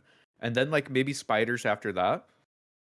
Um, and I think that that might be what you have to protect. Now, Seku, should be like relatively favored to Ari Kennen, but maybe you're a little bit, maybe you just don't want to play into it. Maybe you just don't want to deal with it. You just ban the Ari Kennen and just try and farm the Sivir Akshan that doesn't have any lifesteal in it, doesn't have a Radiant Guardian, is using Ruin Runner as the top end instead, a little bit better into control, but obviously no healing means that you're a little bit more scared into these burn aggros, and Henneke with the spiders ban, I think makes a lot of sense here. Yeah, you were talking about the potential of it getting taken away. One of the probably more scary decks that Seku could bring out to pose a threat against what Henneke has. I was feeling that maybe the Gangplank Misfortune would have been much more worrisome for Henneke just because of the amount of aggro and the amount of potential damage that you can just immediately take out of that. But I can understand the spiders. Like it's a deck that I consider so bothersome to play against, much more so than almost anything else. Like it's something that it's so consistent, that it's so tiresome, that it's so, in my opinion at least, anti-fun that you really don't want to play against it if possible. Wow. And the ban coming through, Seku deciding to say no to the TF Nami. You're not allowed to play it this time around. For a second time in a row. Wow. Yeah, the second time. And that means that both Ari Cannons are left up. So we have the potential for the mirror, which, is pretty notorious. It's a Yeah. pretty fun mirror. It can last a long time though. Um, it's an interesting approach. I am really surprised. I don't think if I were Seku, that would have been my ban. But obviously saying that they feel really comfortable in the mirror and they feel like they can beat Sivir Akshan pretty handily. So I dig it. I think that it's really a confidence play here, saying, I just don't have to deal with this deck. I'm fine playing into Ari Kennen. Show me It's a what you got, confidence buddy. booster. It's Yeah. certain. Yeah. I was agreeing. Sorry. Oh yeah, no. Like you're talking about, it's the confidence booster. It's a move that I feel like if you win, you can just put your foot down in the series and say, "I will win against you with your same deck." And moving forward, you have to be scared about playing against me with Ari Cannon, which we still have left. Like if I'm yeah, there's still one more Ari deck from another player, Ari Cannon deck. So you still have to be worried about that coming afterwards and playing against the Ari Cannon from Seku if he is able to win against Henneke's own Ari the Cannon. Yeah. No, it should be really interesting. The implications on this on the rest of the series are really exciting. And Heineke coming off of a very long win, I think it's really difficult to come off of like a big hour-long thing, grueling Yeah, uh match where you have to give so much thought and so much brain power into it. Now immediately turning back around and potentially getting thrown into an Ari Kennen mirror it's really taxing, right? I think it's very difficult to continue to play at a high level for that long. yeah. Um we'll see if Heineke, I mean, he is a tournament mainstay, right? He's played in a lot of these tournaments before. He's played a lot of long games of Legends of Runeterra, so I'm sure that he, is prepared for it. But it's still, even if you're prepared, it still affects people. It still affects their play, and just makes it that much harder. It's the same as just working out or playing at almost anything that it's physical. Like even if you are prepared for it, you can get hurt. Like it can still happen. It's not something that you're immortal from, that you're immune from. And Henneke being such a long game, like even if he can pull it off, if this is another long game, like that can just be detrimental for him going into the last one, even if he ends up pulling it off. It's almost helpful for him that Seku ended up bringing aggro as his other two decks, right? Just get If it over you're quick. Yeah, if you get stuck against like pirates and spiders, like it's like okay, well, we know that this one isn't going, an hour, right? Yeah, But like that mirror is just really difficult. It's definitely potentially a hard game to play. It can last a long time. It's very grueling. It'd be really interesting. would you want to play that as a start or to finish? Like, would it work better for you if you can get it over with as soon as possible, or would it be better to just leave that as a main dish, like at the end? Mm. I feel like I feel like I might lead with Ari Kennen just because Sivir going Oh, into Ari Kennen is so difficult. But it looks like we ended up with both players opting to not open up with the mirror. Henneke deciding to play the Ari Kennen and Seku with the Pirates. Already a pretty aggressive start here from Seku. Has the yeah, MF, has been able to just curve out completely. But Henneke has quite a few units. Is going to be able to block this down and, you know still save quite a bit of HP here, so it's not the end of the world yet. yeah. Uh, It's not the worst of situations, and he also was able to pull out the action in hand, which I think for starters, it's much better to get it out as soon as possible and begin making the card stack as much as he can. yeah, no, getting the Akshan out early is definitely very impactful, and there we see him come down here on turn 4 after the Vagabond, but already that a landmark down to 5, and I like this. The Island Navigator's an interesting tech. from Seku. I think that some Pirates players run exactly one copy of it just to make it a little bit easier to flip your MF. But with you dropping it there, you ended up tapping below any sort of protection, and now your MF is gone to the Shaped Stone. This is oh, but we top deck another one. Of course we do. Yeah, because why not, right? It Yeah. happens. Good players draw good cards, and in this situation, we drew probably the best top deck that we could have had here, just because now we can continue to pressure flipping our MF and getting, these scout attacks off is actually just so huge. There's going to be so much burn coming through, and you like to see it. It's definitely a strong opening from Seku, but Henneke has been filling up his board this entire time, is constantly, going one for one with these units, and Yeah. potentially making it a little bit awkward for Seku. Yeah, trying to stop what the aggro deck's bread and butter is, right? Just continuous barrage of attacks earlier on to chip as much as possible into the health of the enemy and be able to get a huge attack to kill him later on. And that's why Kaneki being able to stack such a huge board is really important to keep himself as healthy as possible. Definitely the case, and as we see these scout attacks coming through, Seku is going to end up losing both of their units, but still getting rid of the ephemerals, so not the worst thing in the world. They're now even on board, but even just this attack is showing so much damage here. It's a very scary position where Henneke kind of has to be okay with trading down his entire board, and we're actually holding the MF back. It's such an interesting thing because in Pirates, so often Misfortune is nothing more than a cool 3-drop that like sometimes pings your opponent's stuff. But in this case, because we got the Island Navigator and we got second MF, Seku saying, "Hey, I'm going to flip this MF unless you do something about it." So, do something about it. He wants bait out something to kill her, like you're pointing out. And I like the kind of way of thinking or that kind of trick where you leave your misfortune as long as you can to make it a threat. Even if it's not the biggest of threats, it's still such an important threat to keep in mind. Definitely the case. And at the end of that turn, we do see Akshan get the flip. So there's going to be a little bit of a draw here from Henneke. Oh, He'll be able to get a little bit of refill, but the Gangplank coming through could be pushing a lot of damage. And there is burn from the hand of Seku, right? We already have the Decimate. We have a Make It Rain. We have quite a few tools here that we only need to push a little bit more damage. yeah, the tools will come in really effectively for them for Seku if he can get his power down and he can use it effectively. I like the Ruin Runner, by the way, being put by Henneke, even though it's probably not the strongest or most useful. Getting the Fearful, it's actually really nice. Wait, will he trade? No, he gets The it. Merciless Hunter, the big thing here is just getting rid of this misfortune without having to pre-commit any spells is pretty valuable. We otherwise we would have had to throw a shape stone into the misfortune, but in this case, gonna be able to pick that one up for free. And it's hard for Seku to be able to push damage from this point outside of literally this gangplank. There's not a whole lot that you have to push damage with, at least on board. So you're definitely relying on this burn and just getting the most out of your units. I think we're deciding on whether or not to make it rain here, and we have a 75% chance of hitting the bird and maybe saving Crackshot Corsair, but I do like saving it. I like the idea of playing out the gangplank here, and then we have a keg next turn with this make it rain to just push so much more damage. When we're actually, Decimate. fuck it, let's decimate instead. My bad. Yeah, because why not?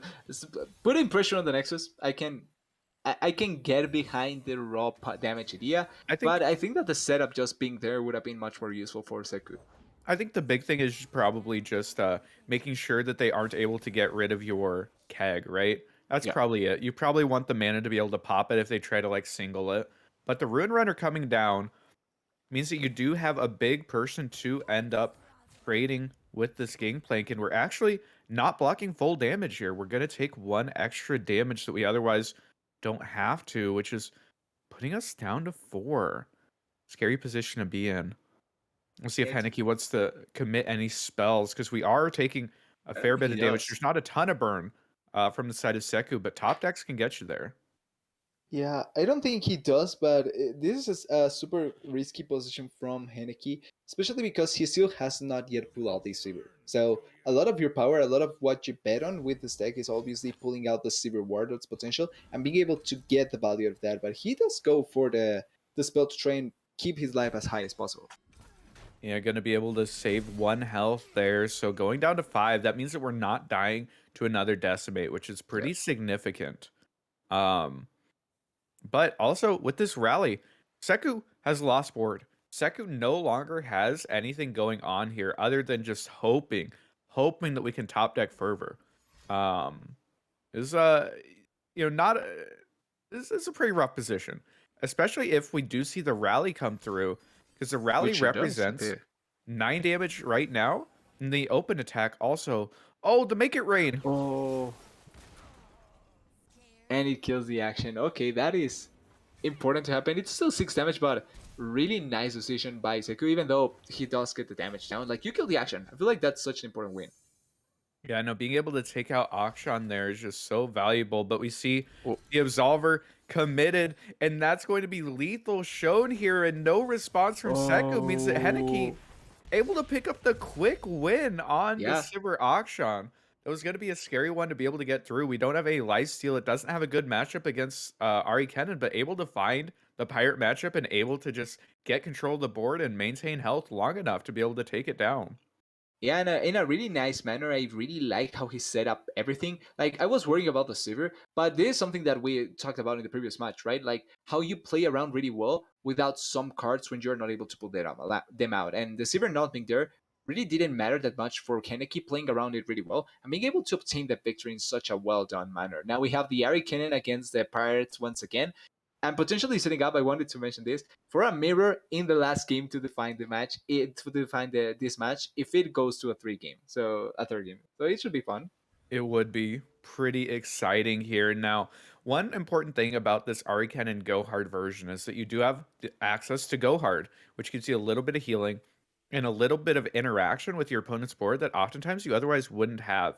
Now, the issue is against pirates, almost all of their stuff has 2 health, right? It's very difficult to Yeah. actually end up pinging it down, but already a really strong start here from Henneke. You have the early cannon, you have the Kinku Wayfinder, you have some droplets.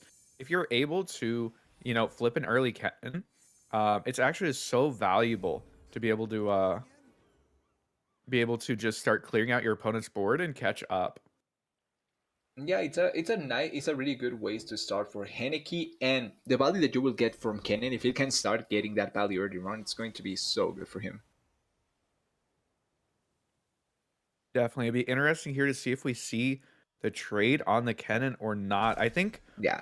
it's such a scary position because by not trading, you've committed yourself to taking 3 damage this turn and maybe 3 more next turn. It's something to keep an eye on. How many hits does this 3-2 rear guard actually end up getting through? It's also a make it rain now to potentially deny the Kennen the next time. Yeah, I actually like that Henneke didn't develop further here, because if you develop into the make it rain, it's actually just backbreaking. But Seku holding it up and then just deciding to develop on this turn, I really like that. I think that makes a lot of sense. Yeah, you sometimes don't need to force the attack or force the issue to get much more value. So I feel like I really like that call for Henneke, especially with aggro. There's always something that just can kill you at some point, and I feel like you need to not play it more calmly or more controlled, but play it with a second thought in mind. Definitely can be the case. A nice go hard target here, actually, from Henneke. The Make It Rain comes out to clear out the blockers, but the double Nopify in hand is actually so huge here. Yeah. It ends up saving so much health. Wow. That's definitely impactful. And now we're trading down Kennen. And keep in mind, we could have traded Kennen last turn and saved 6 health, but now we ended up trading it for a 1 attack unit. That's just. Oh, that feels so bad, I think, if you're Henneke. I'm surprised after everything that was committed, you end up trading the Kennen anyway. Like I it think does happen, but it's I kind of think we're surprising. really relying on hitting Kennen off of the Kinku Wayfinder, because if we hit it, then we can clear that unit for free, right? Yeah. But at this point, we've taken 6 damage from it, and it just feels so bad that we invested so much in keeping the Kennen alive as far as our health goes, and then we don't get the removal, and now we're just sitting here sad. We're just sad nothing happens. It's the worst of situations. Yeah, we're sad now. But the Gangplank's pretty okay in this matchup. It does mean that Henneke might have to commit this homecoming, but it's just a little bit scary uh into another Nopify to be just committing this with no mana backup, and we are gonna see it come out. It is gonna end up or into another Make It Rain is what I was thinking, Yeah. but doing it from the Kinku Wayfinder is actually pretty valuable. It means that it doesn't end up dying to anything, and pretty smart move there from Henneke actually. And he can get the chance. I was going to say this. He can get now the chance to pull off the cannon if he uses it once again. So it does work out in the end. It took a little bit longer, but the cannon is once again on board, and he also has the R in hand. Yeah, no, the Ari in hand is helpful. I don't think we'll play it out this turn just so that we can hold up this Nopify. Because I think if we ever tap below Nopify, that's just asking for the opponent to get value out of their fervors that they should just never actually be able to get value out of. Um, it's an interesting position. I don't think we're allowed to develop Ari this turn, but still, we've already caught back up on board. We haven't taken that much damage, and Seku looking to develop into this to maybe get a block or maybe try to push some damage. It's a very bad position, I think. Yeah, and I would guess like he has to go for the gangplank here to set up once again. Like right, like I don't think you go for a surefire attack. I don't think you go for something forceful, but it's kind of forced to go for the attack as well in some sense. And this kind of means that we're going to have to fervor right here, I think, to try to save these kegs and get value out of them. But right into the Nopify just feels so bad. That's a 5 damage fervor that just gets stopped in its tracks. You hate to see it if you're Seku. This is sort of what you're relying on, but now Yep. the Nopify comes out. We lose our board. We just have a Gangplank left, but we also are losing these kegs. They're just going to get pulled, and now you're sitting here and there's not a whole lot going on. Your attack with Gangplank at best is pushing a couple damage. You don't have any decimates. This is not a good position for our aggro player. Yeah, the body that Henneke has been able to find with this Ari cannon, I think has left us both surprised because we were thinking that Seko would be able to pull through a little bit much stronger attacks and make it much more harmful. But Henneke has just been finding good ways to play around it, good values out of his draws, and just good answers overall. Being able to recycle that Kenku Wayfinder was just so valuable, but this Yeah. palm off the top from Henneke is actually so huge, making sure that Gangplank isn't even going to push 2 damage. He's not going to push any damage here. Oh, You have to be more Seko. Like he's been trying to get the damage out, but Henneke just has had his number till now. no, you can't feel bad for aggro players. This is what they signed up for. Wow. Okay. Okay. I can kind of see it, but still, wow. Yeah, yeah. It is what it is, You're living and dying by the burn, and right now you are dying by the burn. And we are going to see the full swing here from Seku, but they're just getting traded out. This isn't actually good for us. We get in a couple damage, maybe. But now Henneke gets to develop the Ari, start getting the draw going, and this is just a scary position to be in. Double Fervor is pretty good, and if we draw into a Decimate, suddenly we are kind of showing lethal, but Yeah. it's very scary to actually try to get those fervors to resolve in this matchup against recalls, against denies and notifies, and any number of other things. Gohard as well. Like Gohard will end up getting a lot of value in my opinion as soon as the Ari just gets the level up. Like she's going to be so useful here. Oh, Oh, on but the night side. Sinan off the Oh, top. It looked like Henneke was running out of cards, but Sinan gonna let him refill, pick up the double twin, and now oh, that attack. suddenly this attack is really scary. We didn't think that we had to care, but now it's almost doubling the amount of damage that we're looking down, and we are gonna be able to fervor to deny Ari from recalling their There's also unit, but oh, a twin disciplines, a double twin disciplines.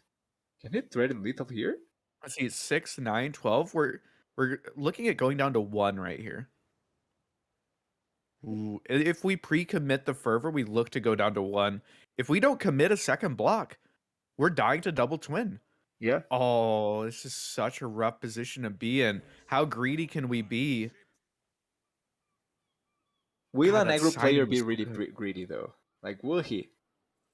It's so hard to say. How do you approach it? What do you do here? And It's actually the fervor off of the zap onto another unit to survive. And anytime you're the aggro player throwing out burn at a unit to just not die, it does not feel good. But his 9 damage showing double twin is technically lethal. Now Yeah, it gets stopped by the second fervor. We see that in hand, but technically lethal. such a risky position for Seku, but Henneke really playing his hands the best he can. Yeah, and the twin discipline coming in, potentially significant, right? Like Okay. really forced for the attack, actually. Yeah, There we go. We're showing lethal again, and it's wait, it's 9, 13. Wait, that's lethal through second fervor. yeah, Oh, through second fervor, Seku ends up getting taken down. The 2-0 from Henneke. I mean, in stark contrast to the last game, the last round. Wow. Henneke with a quick 2-0, just taking down Pirates. We talked about aggro as sort of, being our savior compared to the last round, right? There's no way yeah. that one was going to 50 minutes, but we even got to miss out on the mirror. Yeah, we Wow. thought it was going to be so that we get a quick game and we go to the third game as soon as possible. We didn't think it was going to end up being a quick 2-0 like that. Really well played by Henneke, utilizing his hands to the best of conditions, and I feel like really putting his foot down on the series. We didn't see the mirror matchup, but it's still such a how to say, not dominant, but such a nice uh, such a nice way to showcase how good of a player he is, first of all, and how much you need to go through to be able to win this match. Because he has now gone through two players in a really well thought out way of playing. It's not only just smart, but baiting out, getting a lot of things done in the way. And now against Minesha, that we saw his scores. He has a really nice match record, and he's potentially the best player in Wombat just based on records. So this should be a really interesting match to see, and maybe Minesha has to once again run the gauntlet. I mean, that's the position that they're put in. That's what they have to do because Henneke is showing that he wants to try and sweep it. He didn't get the Yeah, chance last week. Jordan ended up sweeping it this time around. Henneke's like, okay, it's my turn, guys. I want to sweep it. And already up 2-0. That's so wild. What an yeah, insanely fast series after the first one. yeah. I thought I was ready to go for 5 games each an hour long. Like that. That's Yeah. it. Like we were ready for that. But with that, we'll go to a short break before going to the potentially final game of the series. Don't go anywhere. Has been really exciting. Should continue being really exciting and should be really fun.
And hello, potentially for the last time tonight, potentially not, who knows? But we will be going into the third match of the series that has been so good.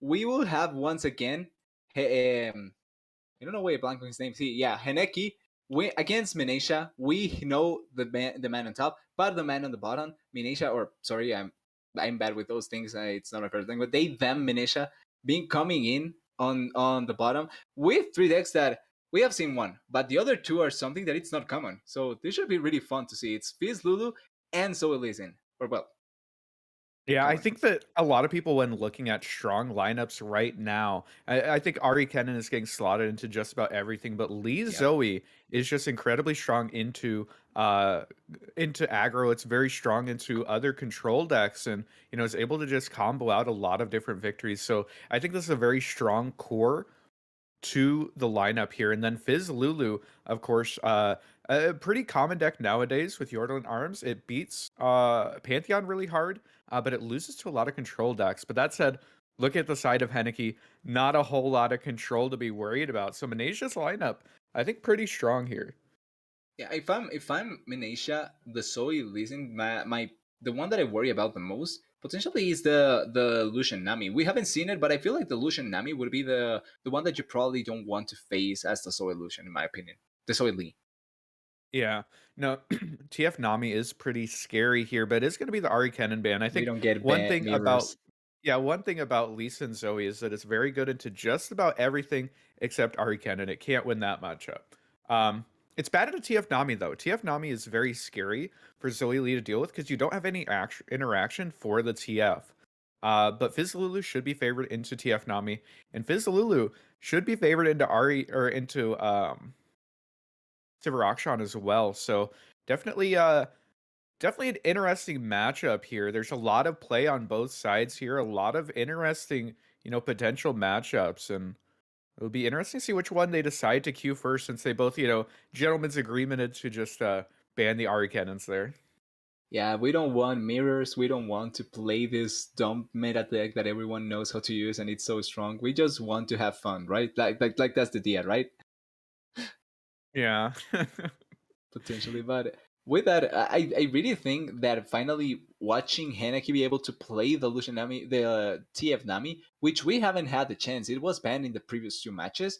And this is going to be the first instance that we will see Haneki being able to pull it off. So maybe he actually is really, really proficient on it and can just carry through just his gameplay with the deck.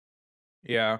Well, I think an interesting thing here is that Lee Sin is such a strong deck, but as far as like matchup tables go, TF Nami's very scary because you don't have interaction for their champions and they can just kind of go crazy while you're trying to set up your combo turn. But Sivir Akshan technically also favored into Zoe Lee, so it could be a rough matchup, a rough way for Malaysia to actually get Lee Sin through. But we're going into game number one, and it is the Fizz Lulu Yordle and Arms against the TF Nami. So we get to see what's been banned every single round. Is it worth Yep. it or not? And already, a Nami in the opening hand with Flash of Brilliance is pretty good from Henneke. Yeah, it's a really good start for Henneke. The only thing that I can kind of see bad is the high cost, but it's something that you really, really want to get at start, especially particularly in Nami. I feel like you get that as soon as you can begin playing really well into what your deck desires. And yeah, not even no mulligan from his side. I think yeah. Yeah, and actually, Oh, Malaysia has a pretty okay hand here, I would say. When you're playing this deck, the two things that you really want are Lulu plus Flame Chompers. And already with the Flame Chompers in hand, the Poro Cannon to burst it out on turn number one, the Lulu and a Boom Baboon, I don't think that you could ask for a better hand. This is everything that you could want for Malaysia to. Oh, and the Yordlin Arms. I mean, fuck it. Just give them everything, I guess. because why not? You just want to keep on pulling and pulling and pulling for Minesha, which hey, he may be happy with that. Also to note, Heneki has Twisted Fate and Nami both in hand, so he can begin his strategy pull really early on if he really wants to. Ooh, and the double flash of brilliance is really interesting. That means that we get to see flipped Nami next turn, no matter what, which is pretty valuable here. But an interesting position from Anasia. We're actually going to pass. This is such an insane pass because you're basically saying that I'm willing to go to next turn to eat 3 of your mana. And we I are think gonna it's see the surprising. Mystic Shot come out. Sort of spend some of your spell mana is actually really important when you have Nami, so that you can actually flip her. Yeah. But it's gonna be the Flash of Brilliance. The Poro Cannon getting rid of whatever gets flashed, and a Poro itself coming out here just as a blocker makes it a little bit annoying for Manesia to actually look for the attack here and potentially protecting the Boom Baboon or just trying to push damage. Interesting position to be in. I really like that Henneke went for playing out the Poro here, just making it really awkward for Manesia. It's a spot where yeah, it's not the beefiest of blockers, but it's something that you really feel tired about trying to face. But it's still, Minish going for a strong attack really early on. It's going to threaten quite a lot of the health of the Nexus from Heineke, and it can set up potentially for for good future attacks from him from Minisha. Definitely. And Henneke, does he want to save the one extra point of health or actually, I mean, we could either trade into the Baboon, we could block Lulu and then just like open red card next turn from TF to clear out the rest of the board. A lot of options here. It's an interesting position, and if we trade off into the Boom Baboon, then that makes me think that Nami's coming down next turn rather than TF. Or Yeah. we just don't want to telegraph the red card. I kind of like the blocking the baboon because you do have the options like you're pointing out from the red card of the TF, as well as just putting down the Nami as well, and another TF drawn out. But I kind of like the options that Henneke puts himself into, even though he loses a bit of health. Like he still was able to get rid of an unit on the board and go for something else as well. And we do end up dropping down the Poro, which means that Nami's coming It's down Nami, here. yep. That's 100% what it means. We're going to be able to use the Flash of Brilliance to to flip Nami and buff up the Poros. So, we're in an okay position, but the Yordle Captain coming down kind of means that this red card that we would like to be playing from the TF is kind of useless for the rest of the game because everything that's coming down gets one extra health.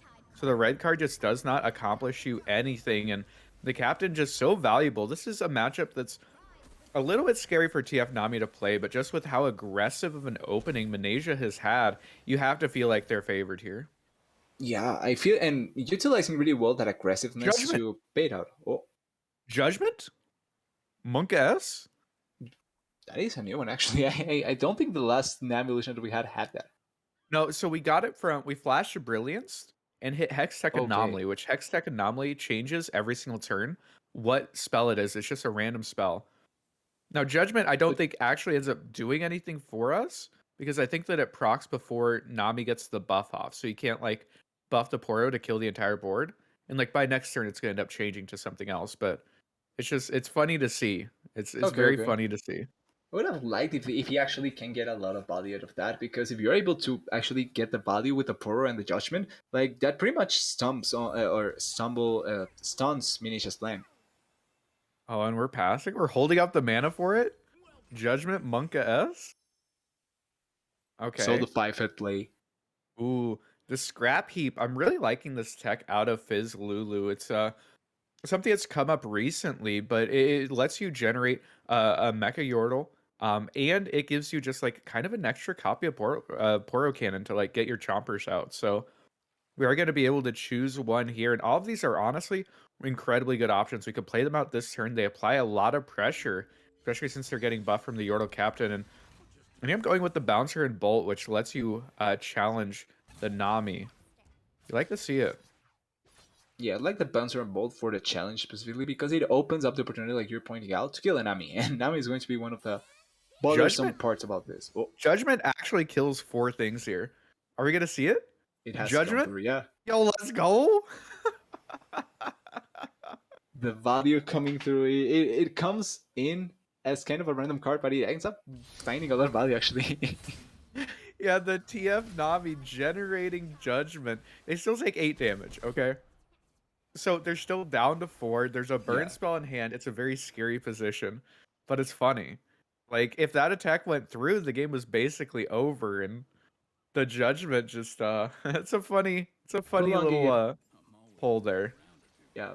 Making the game last a little bit longer, but like you're pointing out, 4 damage is still just for the side of Henneke. So with the red card now, clearing these 2 remaining cards in the board, these 2 remaining units, and trying to make it a little bit harder for Minisha. Yeah, and as far as Just a bit. damage that Henneke's showing here, he's showing about 12, I think, is max that we can push this turn. 12 plus 1 from red cards. So I do like the Menasia's looking for the burn, and with the get excited off the top, that's going to close this one out. Just not enough damage able to come out from Henneke despite the judgment, despite the Yeah. blowout of the generated card. Manasia able to push enough damage, get an aggressive enough opening to take down the CF Nami, take down the deck that's been banned in every single series so far, and just a real quick 1-0 on it, getting up in the game. Yeah, but we did say that the face Lulu could be good against the TF Lamy, and it can get a lot of body there. Obviously, it can work as well against severe action. And if I'm Henneke in this position, I'm kind of curious if this isn't a little bit better, because you get rid of the face Lulu in a sense. If you are able to win with the TF Nami in the next one, you kind of are going to the Zoe Leeson with the warlords that I don't think are that bad against it. Yeah, no, I think that both of these Oh, he decks actually from changed. Henneke should be favored into Zoe Lee Sin, but you have to win with both of them anyway, right? So it doesn't really matter which one you go with first, but a concerted strike in the opening hand from Henneke with Akshan as well is a pretty good starting hand. Yeah, I like the starting hand from Henneke. Not obviously nothing changed there, but Malaysia having both of the scene and the Zoe to start as well. So I think both pulling something good really well at start. Lee Sin, Zoe, and perhaps more importantly, the deny to protect that Lee Sin from the concerted strike. Even Palm, there's a lot of tools here to sort of keep us alive and slow down the game plan of Henneke. So honestly, both players really strong starts. It'll be interesting to see which one's able to get enough of an advantage here. I feel like, and just looking into it a little bit more, even getting as well the series, just the start for both in both hands can really be impactful in the continuation of the game. Obviously, like this could be quicker than maybe it could be expected with the kind of decks that are running here. You know, I'll have to see how it goes. Interesting position here for Manasia, deciding if we want Yeah. to swing into the into a potential sharp site. Because if we lose our Zoe, that kind of feels bad. We're going to end up using this super cool star chart. That way, if we do connect with Zoe, it does end up getting us another copy of it. And the choice here, Equinox normally pretty good in this matchup, but Henneke doesn't run the 5-drop Bruiser or any other 5 drops that we really want to Equinox. It's a Spell Shield popper, I guess.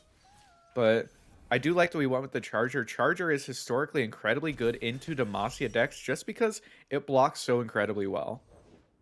Yeah, having that extra blocking damage, like you're pointing out, can be really useful and can be really important to survive long enough. Yeah. Should be pretty valuable here, sort of just shutting down the potential swing next turn from Merciless Hunter. The other option, we do have an Eye of the Dragon in hand. It's not going to be activated this turn. We haven't played enough spells for it, and looks like we're just going to hold on to it and save that as an option later down the line, not letting the opponent get the chance to mark it up and try and take it down. Kind of interesting, and also now the Sivir being put down, obviously, to get as much possible with her as soon as possible. Same with the action getting out, but there's not much to get with the spell damage. I'm not sure if he's going to go for an attack, for an attack this time around as Heineke. I think we Do you force definitely it? attack with. We're definitely attacking with Akshan. We're definitely attacking with Sivir. I think maybe we don't attack with Merciless Hunter. Maybe we can Okay. induce Manasia to block Sivir with the 4-1. That way we can maintain board. Because usually with this Sivir auction, we want to maintain board and we want to try and get, like a big rally turn or a big absolver turn. If we're just like trading into generated units, that feels really bad. Interesting Okay. position here for Manasia. We could look for like a Crescent Strike, but our Zoe is almost certainly just kind of dead, so not certain what direction we want to go with here. The Spell Shield just making it really difficult to actually deal with the Sivir, and we do hit the Crescent Strike. Yeah, the Crescent Strike here going to be really useful. Yeah. Oh, he doesn't go for the Ooh, Crescent Strike actually. opting for the Snake, maybe wanting to be able to pressure the opponent's units next turn. We could use it to challenge Sivir. That might be the play. But this does mean that we're sort of accepting that our Zoe is going to die. There's a point with the soilism that you kind of do, right? Like there, even though it's not great to give it up, like there's a point after a couple of turns where you're much more willing to let it go than in other turns. For sure. I mean, Zoe did her job. She stuck around. She got you 2 cards.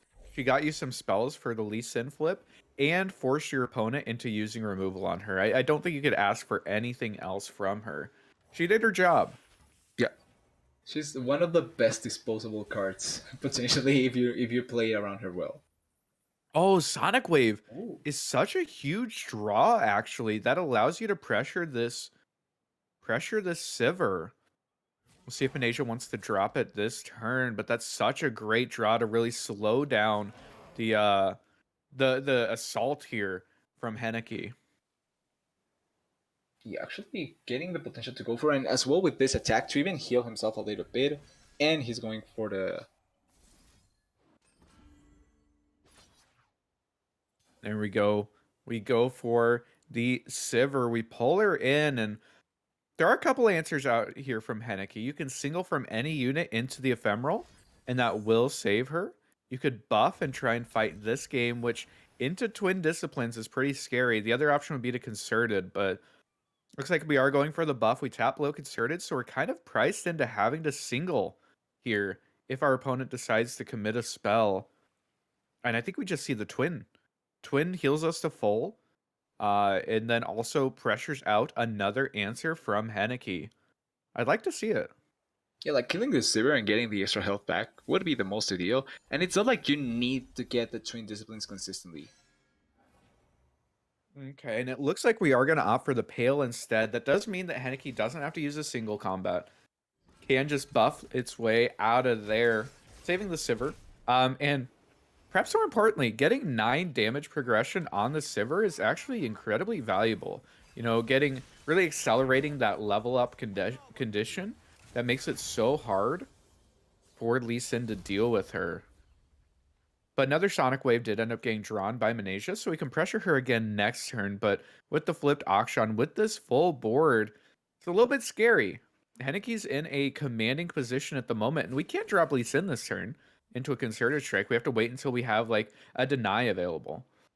Yeah, So he we're just like does. constantly on the back foot.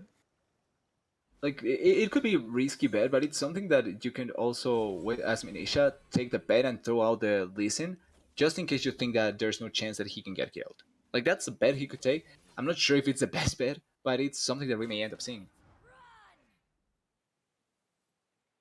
Yeah, we'll have to see what they decide to go with. We do see the pull onto the Eye of the Dragon, so Henneke wanting to get rid of that healing that Benasia is generating every single turn, and we do see the full swing. I wonder how far along Sivir ends up flipping. Because if we can get the trade off, this isn't that bad for Manasia. You know, as long as there's not like a rally coming out this turn, um, or Absolver like killing us, I think we're pretty okay with this position. We'll have to see if Henneke wants to commit anything. If he does commit any spells, that lets Lee Sin come down, which you probably don't want Lee Sin to come down for free. That is true. So And it we're looks paying like the level up as well. Ooh. Sivir ends up flipping halfway down, so we do get the trade into the Merciless Hunter, which is pretty valuable. Pretty valuable. Not going to get that quick attack quickly enough. And I do like that we're playing gifts here, just sort of soft passing and giving our opponent the opportunity to tap out. Yeah, and there's just the Eye of the Dragon. Yeah, this Potential just answer feels like coming in it's for. soon. Oh, go ahead. I was just it just feels like it's soon that Listen has to get put down by Venetia. Like he has bought himself a good enough a good amount of time. The series is still not yet strong enough, but she does get the level up. So I feel like the Listen has to come soon enough. Yeah, you kind of have to drop it at some point, but our mana points have just been so awkward. You want to drop it with deny backup to be able to stop the concerted strike. That's incredibly important. Because if your lead drops and he just dies instantly, then he's not exactly accomplishing much, right? So Yeah. it's a hard position to be in. But this flip Sivir with the Absolver in hand, with the rally, can definitely be pressuring lethal. So we need to be very afraid of it if we're Manasia. Do you do you care about the potential of the Aegis coming through for the Saber this turn? If you're Minasia, like do you fear it as a potential to just lose the game here? I don't think we're losing the game if it comes through, but we could lose a lot of our board and lose a lot of presence, which is almost the same thing. I like that we're opening with just a Sonic Wave here to try and kill this Sivir. But now this is going to get blown out by just any single combat. The Sivir's probably not actually dying. It depends on actually on how many resources Henneke wants to commit. I think that you're probably there. Like it's kind of a tough call because even though I think that maybe you let the Sivir die, especially after what was committed to get the kill on the Sivir, it's still so important to have the Sivir even like almost all the time to get your attacks value. Yeah, I think that we probably should commit a single here just to try to save our Sivir because Sivir coming through, giving your entire board overwhelm is just so valuable. And actually, the single comeback coming out not to save Sivir but to kill Eye of the Dragon. We're saying, okay, that's fine. You can kill our Sivir. What I really want to do is take your Eye of the Dragon with me. An eye for an eye, essentially. Yeah. The gambit here, Henneke deciding to just give up on the Sivir and not try and save her. I wonder if we get a deny out here. It's such an interesting position. If we get the deny to potentially save the Eye of the Dragon, then that lets your opponent play out this rally, play out this Absolver, play anything they want this turn. Oh, it's such a rough position for Amnesia. You're still getting the healing, right? Yeah. But this is your second Eye of the Dragon, so normally a lot of care would be put into trying to keep it alive, and the deny is going to get committed. We really want to keep this Eye of the Dragon alive. We want to make sure that we're not dying next turn. Ooh. It also kind of is that now the risk against the Lee Sin later on it's going to be higher because there's no more deny. There's going to be just one more deny. Yeah, we just have the one, and there's two things that we want to deny in the hand of Henneke. We want to deny the Concerted. We do want to deny the Rally, and we actually see the Concerted getting put on the Ooh. stack. And we're gonna save the Sivir. Oh, the greed. We greeded to save our Eye of the Dragon, and it means that suddenly Henneke, when you tap below deny, is going to be able to save the Sivir. Really well played there, just sort of taking full advantage of Manasia, wanting to Yeah. save the Eye of the Dragon to get this much pressure, and now we're looking at a huge attack next turn with an Absolver, with a rally. Henneke has taken just a commanding position with that line. Yeah, this is going to be so huge, even getting extra boost potential for the attack. And you were pointing this out. The Eye of the Dragon, it's a card that after you spend the first one, you kind of want to save the next one. And that just made Minisha want to keep it alive as long as possible. And the bait for Henneke ended up working perfectly with that. Yeah, no, it was huge. And now with the open attack, we're representing so much. We have the Absolver, we have the Rally. Now, Manasia has a lot of interaction. 11 mana. We can pop the Spell Shield and stun the Sivir if we want to. We can hold up Deny for the Rally. There's a lot of things going on. We're not just dead here, but it is a rough position where Henneke can just start really taxing our resources and taxing our answers. Yeah, this was hard. Like the bluffing game from both of these at this point, from both of these players at this point, is going to be really important because if you can bait out the last deny from the hand of Minesha, you pretty much secure yourself as Henneke. And if Minesha is able to keep the deny for as long as possible and bait out something else from Henneke that isn't detrimental to himself, then you Ooh. can buy yourself time for the Lysian. There's the Absolver Solver, being committed, which means that we're showing a ton of damage. Just sort of forces yeah, Manasia into committing both the Will and the Palm to stop the monsters of Henneke from having the Overwhelm and the Quick Attack. So quite a bit being expended here. I think we kind of have to, don't we? We're taking so much damage. it's way too much damage. Yeah, Let's see, pure it's Mine. 7, 8, 9 plus 9. Yeah, it's 18. Like, we can't even guiding to, like, survive here. Yeah, no, we have to just commit these. And we're actually going to use the will. Wow, so normally I would expect to see the palm be the one that we want to resolve. That way Sivir can't get another spell shield. But maybe with the horde there, we're just expecting that Henneke would just give her another spell shield anyway, so we just want to make it tempo negative. Ah, it's such an interesting position, and Manasia having to tap out, having to commit all of the spells means that we have a lot fewer answers now, right? Yeah, It becomes a riskier business for Minesia. I was thinking if he Oh, doesn't just try to you go know what we for could do? the We could rally. If we rally and he has the then rally, yeah. draw two. I mean, draw two makes everything cheaper, right? We can play Sivir and rally and Sharpsight this turn, and we tap low deny. Is this game? Potentially, yeah. There goes a rally with Aegis. Yeah, there's the rally. We're showing quite a bit of damage. Let's see, block, block, block. We're dead to Sharpsight, and we have to give up our Eye of the Dragon. Oh, this is such an insane position. Can the Twin Henneke, Discipline save? twin, twin doesn't matter here. Okay. Let's see. So we're right now we're going down to 2 health, right? We have to give up our Eye of the Dragon. We go down to 2. The Sharp Sight comes out. We use a Guiding Touch. We're alive at 2. We're alive at 2, but we've lost our board. We only have a Lee Sin left. And we don't have Overwhelm on it, so we can't really OTK next turn either. This is such a scary position. Such a huge play out of Henneke, able to pop that Horde, able to get the rally off. See, Lee Sin has 4 attack, 5, 6, 7, 8, 9, 10 damage. We can push 10 here. But that's not We need enough without something the extra, yeah. overwhelm.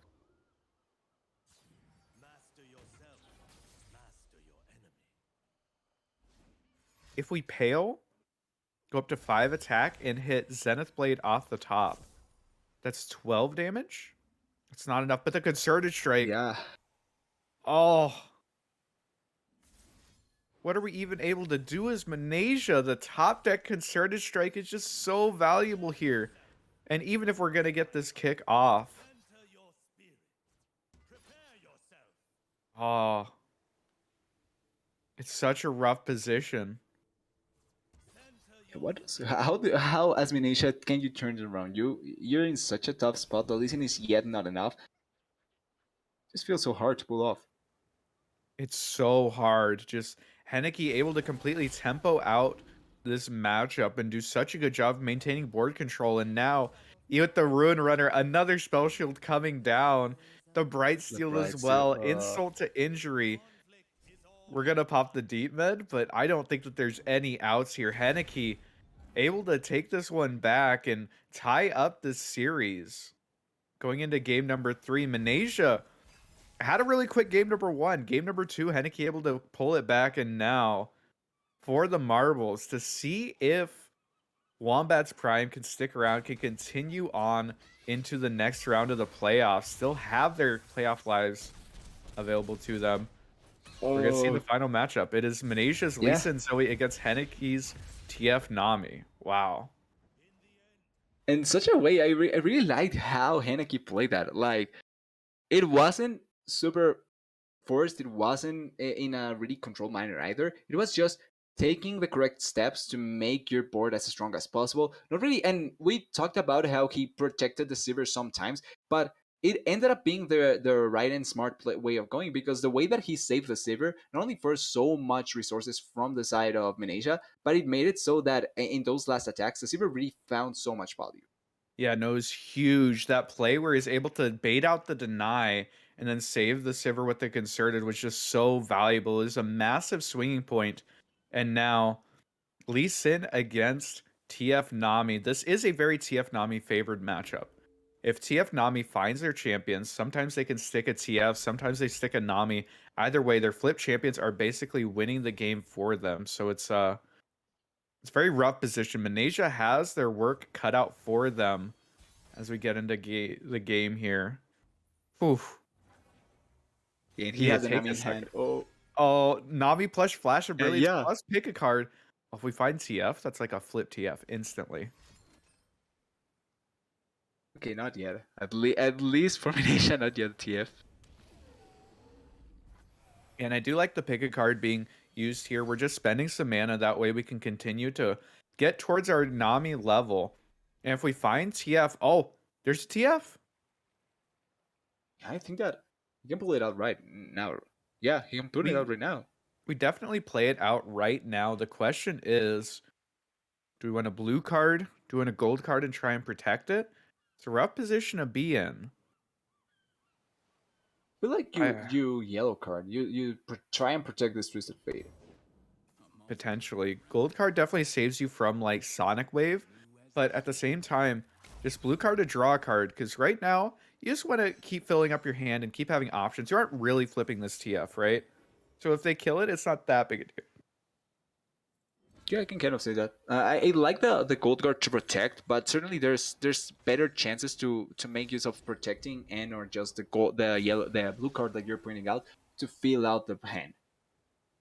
Yeah, I think it's pretty good here. And the double Poro Cannon means that we have a lot of elusives coming down on board next turn with this flipped Nami. Or Nami, I think Nami with Flash of Brilliance will be at 7 or 8. It's doing pretty all right for herself. Yeah, turn 5 with 8, close to the level up. It's going to be the ideal for the Nami. All right, stress testing off the top does give us a little bit more draw, but no pick a card after TF comes down means that like we aren't really pressuring turbo flipping this TF. So Manesia, despite having to deal with a lot of champions and no champions on their own side, isn't really dying yet, right? It's Yeah, not. The world hasn't fallen apart. It's getting like a little bit closer, but you know we're still alive now. you have to wait till the end of the world. You have to hope that the Mayas were wrong and you don't die at 2012, essentially. Yeah. It'll be interesting to see uh what Manasia decides to do here. Our hand isn't really doing much, right? It feels like Yeah, the type of a hand where you kind of just want to cycle and like draw and try and OTK with TF or with Lee Sin because like TF Nami doesn't have an answer to Lee Sin OTK other than like actually flipping TF. And if you flip TF, you're already favored. So it's a rough matchup for a slow hand if Manasia has it. which already looks kind of harsh for him. Definitely the case, and really thinking through on this turn what you want to do. Maybe just clock all the way out? Okay. Gifts into Crescendum. Potentially could have picked up Calibrum and held on to it to, kill an elusive, but the Nami coming down here is going to be applying some pressure. And unfortunately, no Sonic Wave. Sonic Wave would be so valuable here for Manasia, able to go after one of these champions. But in this situation, just not available. Means that Henneke gets to just maintain his guys for at Yep. least a couple turns here. If you're Minasia, which of the two would you rather kill first? The Nami or the TF? Oh, it's so hard. Because, like, if you don't kill TF, then TF is going to flip, and if he flips, you lose the game. If you don't kill Nami, their board just gets so huge. It really is a catch-22. There is no winning proposition here. You're just kind of in trouble. We do see the Flash flip the Nami, get a couple of elusives out, and Manasia is just left to watch. There isn't a whole lot that you can do in response to this. Yeah, like he has to wait before he gets a little bit something more to try and threaten more the Twisted Fate and the Nami. Yeah, we'll see. We have the Eye of the Dragon. And we could potentially play third Eye of the Dragon with this Crescendum. So we are getting some healing. The issue is that this TF Nami deck does just apply so much pressure and get the board so big that sometimes healing doesn't matter. It doesn't matter if they're going to kill you 20-0. Yep. Oh, and the Burblefish, if that's a free Burblefish, that could push an extra like 4 damage right here. He goes for the Burblefish. It's to Ooh, not quite only free. It's one. so Yeah. close. But yeah, still 6 damage this turn. A flip Nami in a TF that's on his way. Definitely definitely a pretty okay position here for Henneke, I think. Yeah, it's he's in a super good spot as of now, and even if he does end up pulling out the Zoe or something like that later on, like unless there's something even bigger, like there's not much chance from Inasia. He's trying to find Oh, something, but he's just simply not getting touched. So Sonic it's a Wave? Sonic Wave. Oh, Let's go. Winnable? Copium? All right, Sonic Wave. Let's see which one they decide to go after. And it is going to be the TF, which with the timely rummage off the top from Henneke. could not have come at a better time, but this Yeah. does still mean that there's some big elusives that are staring you down. So it's not out of the woods yet here for Manasia, but being able to take down TF here will be really valuable. Yeah, it's one of the most important, I think, pulls that he could have gone for, certainly. Yeah, Now no, a the great only thing top that cut. it's left it's that Henneke pulls out TF immediately next time. Yeah. We'll have to see because Henneke is still in a good spot, right? Like, now Yeah. this is a turn where you can just play out your Shelly. Shelly gets to come down, and then you just play out some Poros or the Burblefish in hand, and then you just buff them to infinity next turn. So still a very strong position, and Manasia is still very afraid of what's going on, but now has Henneke down to 6 health. So on the next token Oh, is showing lethal with this dragon. yeah, the dragon is going to be super strong, using the room edge as well to get much more draws of the card. But like you're pointing out, the next turn it's going to be so strong for Henneke if he can get it. He can get a lot of damage down. Yeah, there's a lot showing here, and this Hush on the side of Manage is actually so valuable. Hush and like Palm are kind of your only interaction for these elusives. Because we're just going to see these get buffed into infinity this turn. Oh, there's already lethal there. Yeah, if Yeah, I'm no, not wrong, that's yeah, that's there's already super lethal. lethal.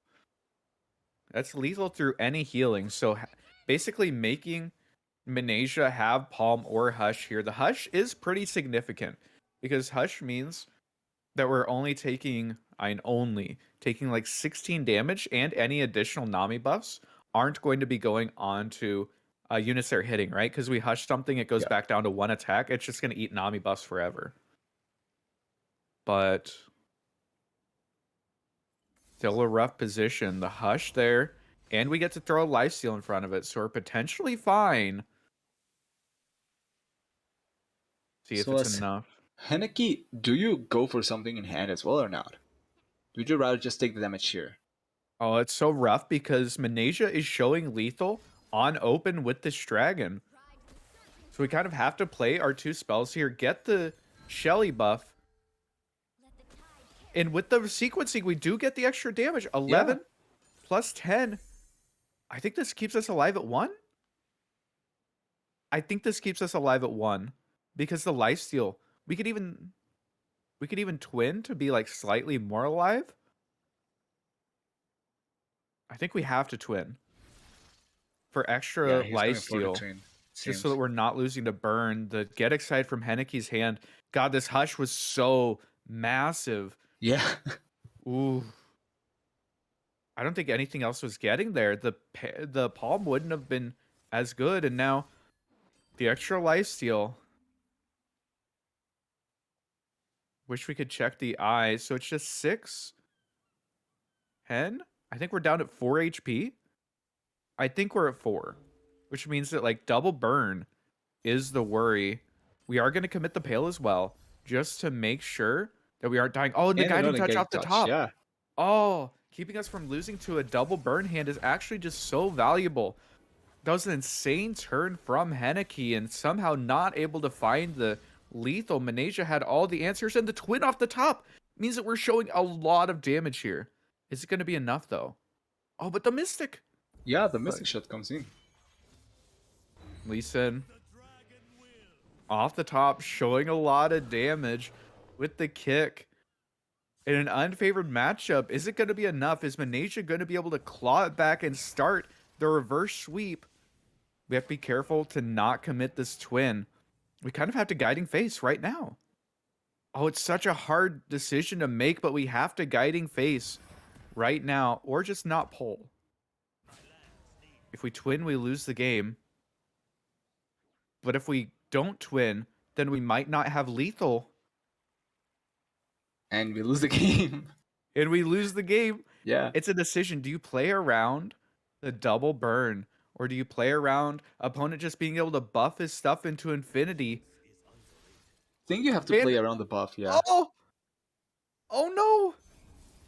Oh, there is the twin! The twin coming through! We tap below the guiding touch, and now Henneke with the Mystic Shot off the top. able to take this one down. Oh, Oh my god. can't believe he pulled it off at the end. What a game. Wow. Able to pick up the burn lethal with the draw there at the end. Manesia playing to win, playing to try and pick that one up. Ends up not quite being able to take it down. My respects, Wow. Manisha, because that was so close. Like just like we had a little bit in the first game, in the first series match we had today, it was closer than it needed to be in some senses, but it just goes to the credit of Minesha how well he played around his hand, because we saw his hand at the start. Like there wasn't a lot of answers, there wasn't a lot of good ways. As soon as he got the I'm blanking on the leasing Q name for some reason. The Sonic Wave, Yeah, right? as soon as he got the Sonic Wave, like it turned around completely for him, or not completely, but made it better for him, keeping the Twisted Fate, allowing for the Nami to, even though it was a stacking there, get a chance. And it was so close. But you have to take your hat off for Henneke. What are 3 games that he played tonight? Yeah, Henneke able to just come in and completely sweep. Manesia thought that they'd be able to come in and just be able to pick it up, be able to take it back down, but Henneke brought the lineup, was able to just play it incredibly well. There were some so close games, some bad Yeah, matchups, but Henneke able to take it out at the end. That was an impressive showing, if nothing else. yeah, 100%. And just as I got informed, we have an interview with the winning team, if I'm not wrong, with the winning player. So this should be a fun interview, especially after what we saw. I think we were hyping this up as a potential 5 game series, but Henneke said, nah, we're going to sleep earlier tonight. Yeah, praise Henneke out here looking out for our sleep schedules. Yeah. Able to take out, especially after that first game. That first game was so long and was such a grueling fight between both of the players that for Henneke to snap back and be able to take down the next two in a little bit of a quicker fashion was just so impressive.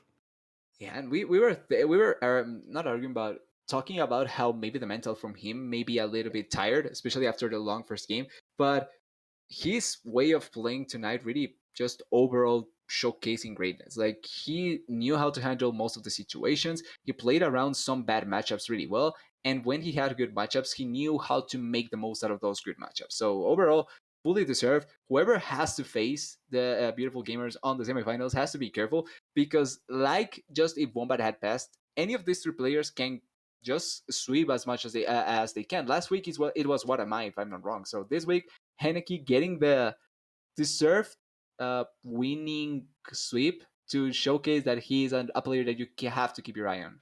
It's scary, if, the beautiful gamers, they had someone sweep last, week, they had someone sweep this week, that you Yeah, can never count them out, even if you're up 2-0 until you pick up that 3rd win, any of their players could end up picking up the sweep, so it's so scary to really prep for them and then, just mentally actually play against them when it's like, "Okay, well, if we drop 1 game, we just potentially lose the entire series." yeah, it's such a scary kind of feeling, but it's also why I feel like this format is so fun to see, because you really cannot count anything or anyone out. Like anything can turn around the series, anyone can turn around the series. Being 2 ahead doesn't really mean anything. Being 2 down doesn't really mean anything. Like yes, you're ahead, but that one player can just be on the streak and turn everything around. So this is so fun to watch, especially with teams like this. For sure. I mean, it's such great play. It's such high level play between incredibly high level players. And when you're able to give them as much agency as possible, one good player can just take the entire thing. As we saw here, Henneke just Yeah. taking it down 3-0. God, that was a fun series to watch. Yeah, 100%. And also, apart from this being such a good series, setting up for the next week's potential semifinal series, like we're getting closer and closer to the end of the season, to the end of the Runeterra League season 1, and the teams are getting to the spot where it's not only do or die, but it's good teams. Like just being good, having one good player probably doesn't make it as easy anymore. Like you need to have your whole team on the zone being able to play well, because if you don't have your players that day, like any one of these players that we have seen can take you out. And with the amount of level that we have had in this season, it's really going to be really hard, but really rewarding to end up winning at the end. Yeah, absolutely. There's so many incredibly high level players and incredibly strong teams that there are no free matchups, right? Yeah, Like this is so close. When I started with the season, there were some really hyped up teams. There were some teams that people were kind of questioning, and some teams that were said to be instantaneous favorites from the moment that the tournament started.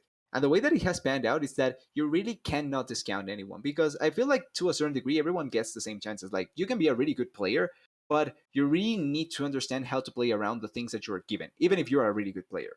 For sure, and even the teams that do incredibly well, in the group stage, Wombat Prime went completely Yeah. undefeated, but, here in the second round of the playoffs aren't even able to pick up a single round win. Nothing can be taken for granted. Everybody's incredibly good, and the people who end up coming out on top genuinely deserve it just because they played better on the day, right? Yeah, that's a value out of the single elimination on the day. Like you need to be ready for that day to play to your maximum, or at least to a high enough value that you can be able to pass to the next round. And if you fail, sadly that's it. So hopefully we get good games from those teams, and those teams can be able to pull it off. We're still waiting a little bit on the interview. I think we have Henneke here. Um, Hello. Yep. yeah, welcome Henneke. Congratulations on Ooh, winning tonight. it was a fun set. Yeah. And a trio at that, like realistically, being able to sweep in the way that you did and how you executed on those wins. Like after that first game, the way that you won that first game particularly, it was so long, so drawn out, and you were able to take it out. We kind of thought that it was going to be harsher for you, but you were able to get on the second game quickly, get a 2-0 sweep, and then move it against Minisha. That was potentially one of the hypest players that we had still in the tournament, and you were able to sweep the whole series. How does it feel to be able to sweep it like that? Well, it feels pretty good. The games versus Conch were, yeah, they were really tiring, but like I kind of got a little bit of a break when I got to play against Seku. Like, sure, the games are they're like a lot of pressure playing against the aggro decks, but they're not like too complicated to navigate. It's all about can I defend as much as possible. And then I guess I was able to. Not as much thinking, and then by the time I was playing Malaysia, I was a little bit fresher. I wasn't too happy overall with like how I played. I felt really uncomfortable on the TF Nami deck, and I think especially playing into Conch's lineup in the first set with my Ari Ken, it was a little bit of a puzzle to work through, and I think I played it pretty poorly. But other than that, it was pretty enjoyable. Yeah, after the first series, I think that we were sweating for you having to potentially play the Ari Ken and Mir immediately afterwards against Seku. Thankfully, able to dodge that one and just sort of 2-0 the Pirates there. But speaking of your lineup, what was the thought process behind what you guys ended up bringing and sort of the ordering here? Did you decide that you wanted to go first so that you could just pick up the 3-0, show up, what am I, or how'd that work out? I think generally, like the idea of the lineup was we wanted to be good into control. I think none of us are particularly believers that control is that strong at Ariken, and it's like a pretty hard deck to beat, even for these control decks that quote unquote target it, a lot like Stolen Conch brought. So we were pretty comfortable against those sort of lineups, and my teammates both brought lineups that were really comfortable against Pantheon. So I was able to bring this lineup that kind of hates playing against Pantheon for the most part. Like Pantheon lineups are just going to ban Ari, and then Akshan server is going to struggle with it, and especially TF Nami is going to struggle with it. So that was something that we were definitely keeping in mind as we were building the lineup. But I felt pretty safe from that as I went into the matchups. Um, and then overall, like I think it was they're just really strong decks, which is why I wanted to play them overall. Yeah, and thinking about the decks, not only the preparation that you had to go through the decks, kind of makes me want to think which with the preparation, which player made your preparation harsher? Like which was the player that you particularly wouldn't want to face? Because we knew that Minisha had probably one of the best records out of almost all the players yet still in the tournament. But Kunj has some decks that you probably don't want to play against most of the time. So what would be your reasoning for not wanting to play against any player if you had a player that you didn't want to play against? I think when it's strong players against strong players, it all really comes down to the matchups. And against like a player like Manisha, if I have a bad matchup, then I'm gonna have a bad time.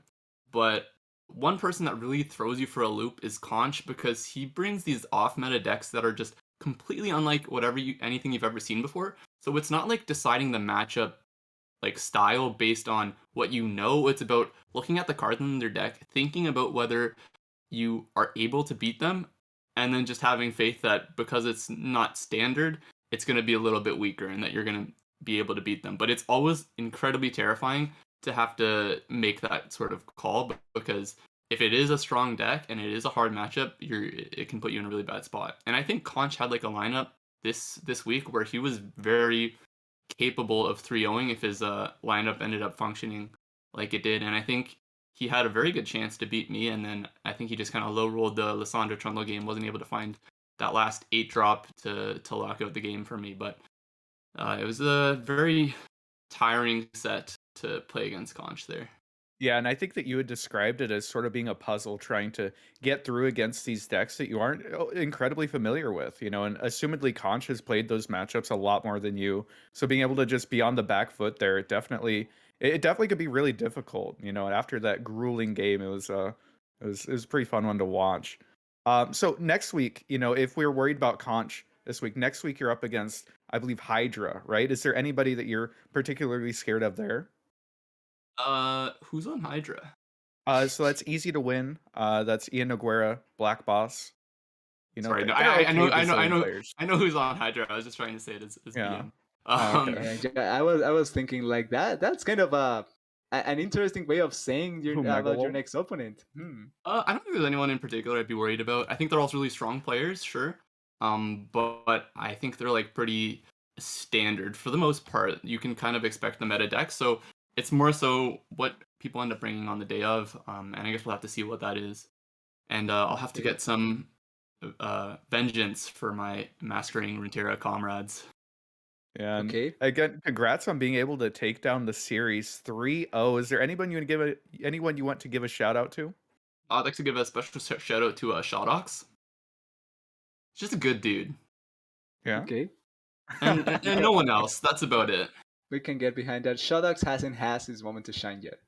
He will get it. I Oh, believe that. Shodox is just patiently planning, plotting, ready to take down, He will sweep the final, right? ready to strike in the final Yeah. moments. Yeah, but we were talking.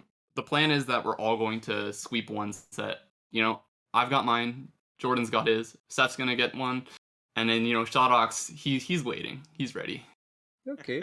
Okay. I think we can both be excited for that when it happens, ready for that when it happens, and you hear it here first. Next week it's going to be a 3-0 blowout for beautiful gamers. So be ready for that. It should be a really exciting matchup. But with that, Henneke, we thank you for giving us an interview. We thank you for being here tonight and for winning the match like you did. Like, it was really exciting. I won't lie. I was expecting a 5-game series, and a little bit of me is happy that it was quick because I can eat now. So that's even greater. But with that, thank you to everyone that has been watching us tonight. Thank you for coming in for the quarterfinals. Be ready for next week's semifinals, where I may disappear, but Dom may be here, and it's going to be exciting anyway. And we will have matchups that are so great once again. But with that, TDS, will disappear for now for tonight. Aikado, Michael Kester, thank you for being here with me. Wait, it's like this. Yeah. Thank you Yeah, for being thanks. with me here tonight. It was really fun having the experience to cast with you for the first time. And I think with that, we will leave for tonight. See ya. Peace.